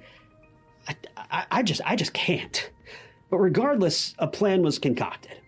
David decided to attack Randy in his insurance office. Teresa helped David by giving him the house garage code and even the code to Randy's gun safe, where David chose the weapon, Randy's own .40 caliber handgun. These two weren't just satisfied with doing the dirty work, they also decided to use Randy's own weapon against him. In the afternoon of March 31st, 2010, it's assumed that David went into Randy's office while Teresa was out, hence her solid alibi, and David took Randy's life with a single round. After that, he closed the blinds, locked the door on his way out, and just left. David also got rid of the weapon at some point, but the police have never recovered it. David also texted Teresa advising her not to go to the office alone, which was a clear indicator that Teresa knew that Randy had passed away. But according to what happened, she did end up going and discovering her husband, who her lover had savagely attacked. But the story still isn't over yet. Teresa had now revealed the affair to Detective Rose Warren, but there's more. She confessed to destroying the burner phone on the day of Randy's passing. Detective Rose Warren wanted to get a confession from David so that he could get substantial evidence to arrest him, and he advised Teresa to call him from the interrogation room, which she willingly did. Still, David didn't say anything, even after getting coerced by Teresa. That same day, David was brought in for questioning, and he stated that he was not in town at the time of Randy's attack. Since the evidence was circumstantial, Detective Rose Warren couldn't arrest David, and unfortunately he was free to go. But what he did next was truly appalling. David went home and confessed to his wife and kids about the affair, and wrote a cryptic letter of resignation to the New Hope Baptist Church that stated that he'd sinned and that he was sorry for letting everyone down. But that's not the alarming part. It was the fact that after a couple of days, he left Kansas with his passport and birth certificate and moved to North Carolina to work as a truck driver, of all things. But the police were onto him as they hit another jackpot that invalidated David's alibi. See, David's cell phone records showed that he was in the area where Randy's office was at the time of the crime. He shouldn't have been there unless he had villainous intentions, which he obviously did. With all of the evidence and Teresa's statement, David Love was finally arrested on November 9th of 2010, about 8 months after the crime had taken place. He was brought back from North Carolina to Missouri to face first-degree charges for the fatal attack on Randy. A deposition was held for David's trial, and the star witness was Teresa. But in a manner of speaking, Teresa was about to put her foot in her own mouth and only made a bad situation even worse. At trial, Teresa revealed that on March 16, 2010, the same day when Randy found out about the stolen church funds, Teresa had texted David saying that she wanted Randy gone. It was speculated that Teresa didn't want to leave the church, and ultimately David, when Randy said that he wanted to resign and distance himself from the whole issue. Add to that the fact that she gave David the codes to their garage and Randy's safe, it's easy to see that Teresa had a part in her husband's tragic passing, which only adds fuel to the fire. In the end, Teresa was charged as well. As for David, his lawyers asked for a plea deal on the condition of reducing the charges to second degree, to which the prosecution surprisingly agreed. David pleaded guilty, and he was given life in prison with the possibility of parole after 25 years. He's currently serving his sentence in the Southeast Correctional Center in Charleston, Missouri, and will be eligible for parole in 2036. Even after being sentenced, David refused to come out with a confession on what happened on the day of Randy's passing, so we really don't know the full extent of Teresa's involvement in Randy's attack. As a result, Teresa was also offered a plea deal for a maximum sentence of 10 years. At the sentencing, Randy and Teresa's neighbors, notably Shelley Bell and other church members, were in favor of the maximum sentence. Meanwhile, Teresa and children Michael and Miranda begged the judge for leniency. At 20 and 18 years of age, Michael and Miranda had already lost their father, thanks to their mother's raging desires, and now they had to go through the pain of losing their entire family. They were fully aware of their mother's actions, but you can, to some extent, understand their plea for leniency. Ultimately, Teresa was sentenced to 8 years, which is next to nothing considering how she destroyed a family for a vile man and his attention. As for Kim, she divorced David shortly after the sentencing, remarried and moved on with her life, putting the whole thing behind her. As of 2022, Teresa was released from prison and is now living her life in Kansas, Missouri with another man. But still, the story isn't quite over. Remember the $800,000 Teresa thought she was going to get? Well, this is a plot twist that even Teresa didn't expect. Turns out, Randy had changed the life insurance beneficiaries in 2004, after Teresa's pregnancy announcement. Now, the money would go to children Michael and Miranda, who were minors at the time of the change, and not Teresa. This fact leads many people to believe that Randy knew more about Teresa's little rendezvous than he was letting on. Regardless, the look on Teresa's face had to have been priceless when she found out. Randy's mother, Clara, knew loss all too well. She lost her husband Leonard in 1993, but she still had her son by her side.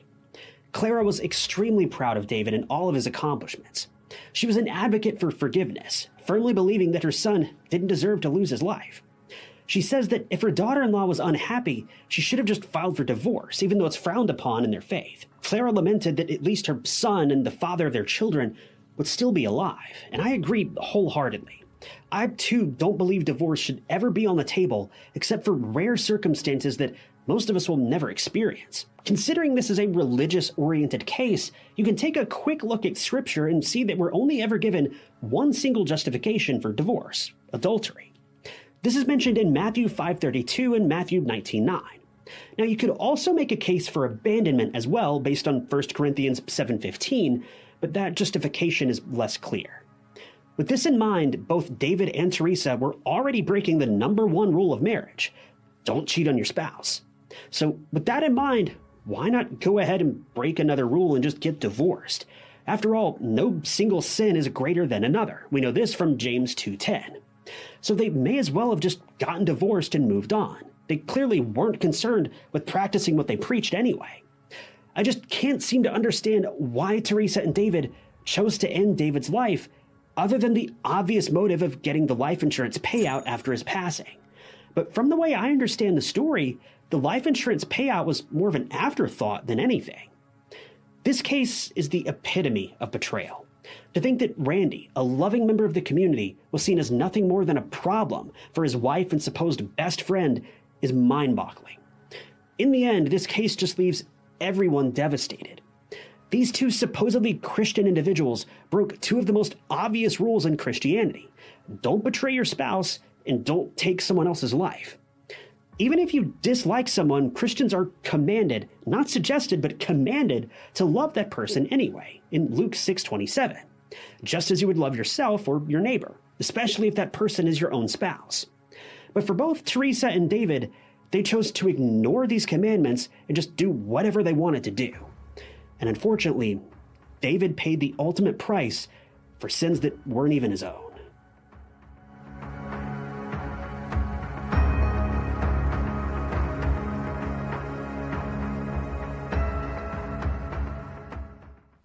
Thank you guys for tuning in to another episode of True Crime Stories. I wanted to give a special thank you to a couple channel members, including Hillary Wallace and Charlotte McDonald. If you also want to become a member of the channel, you'll gain access to new videos sometimes days or weeks before they're uploaded to the public, and it's currently the best way you can help support the channel. I really appreciate those of you that have decided to do that. And if you want to join, you can click that big join button below the video or find the link down in the description. But as always, if you enjoyed this video, check out this other interesting case I covered, and don't forget to subscribe. It's totally free and keeps you up to date with all of my future videos. But my name is Ty Knotts, and I'll catch you guys in the next one.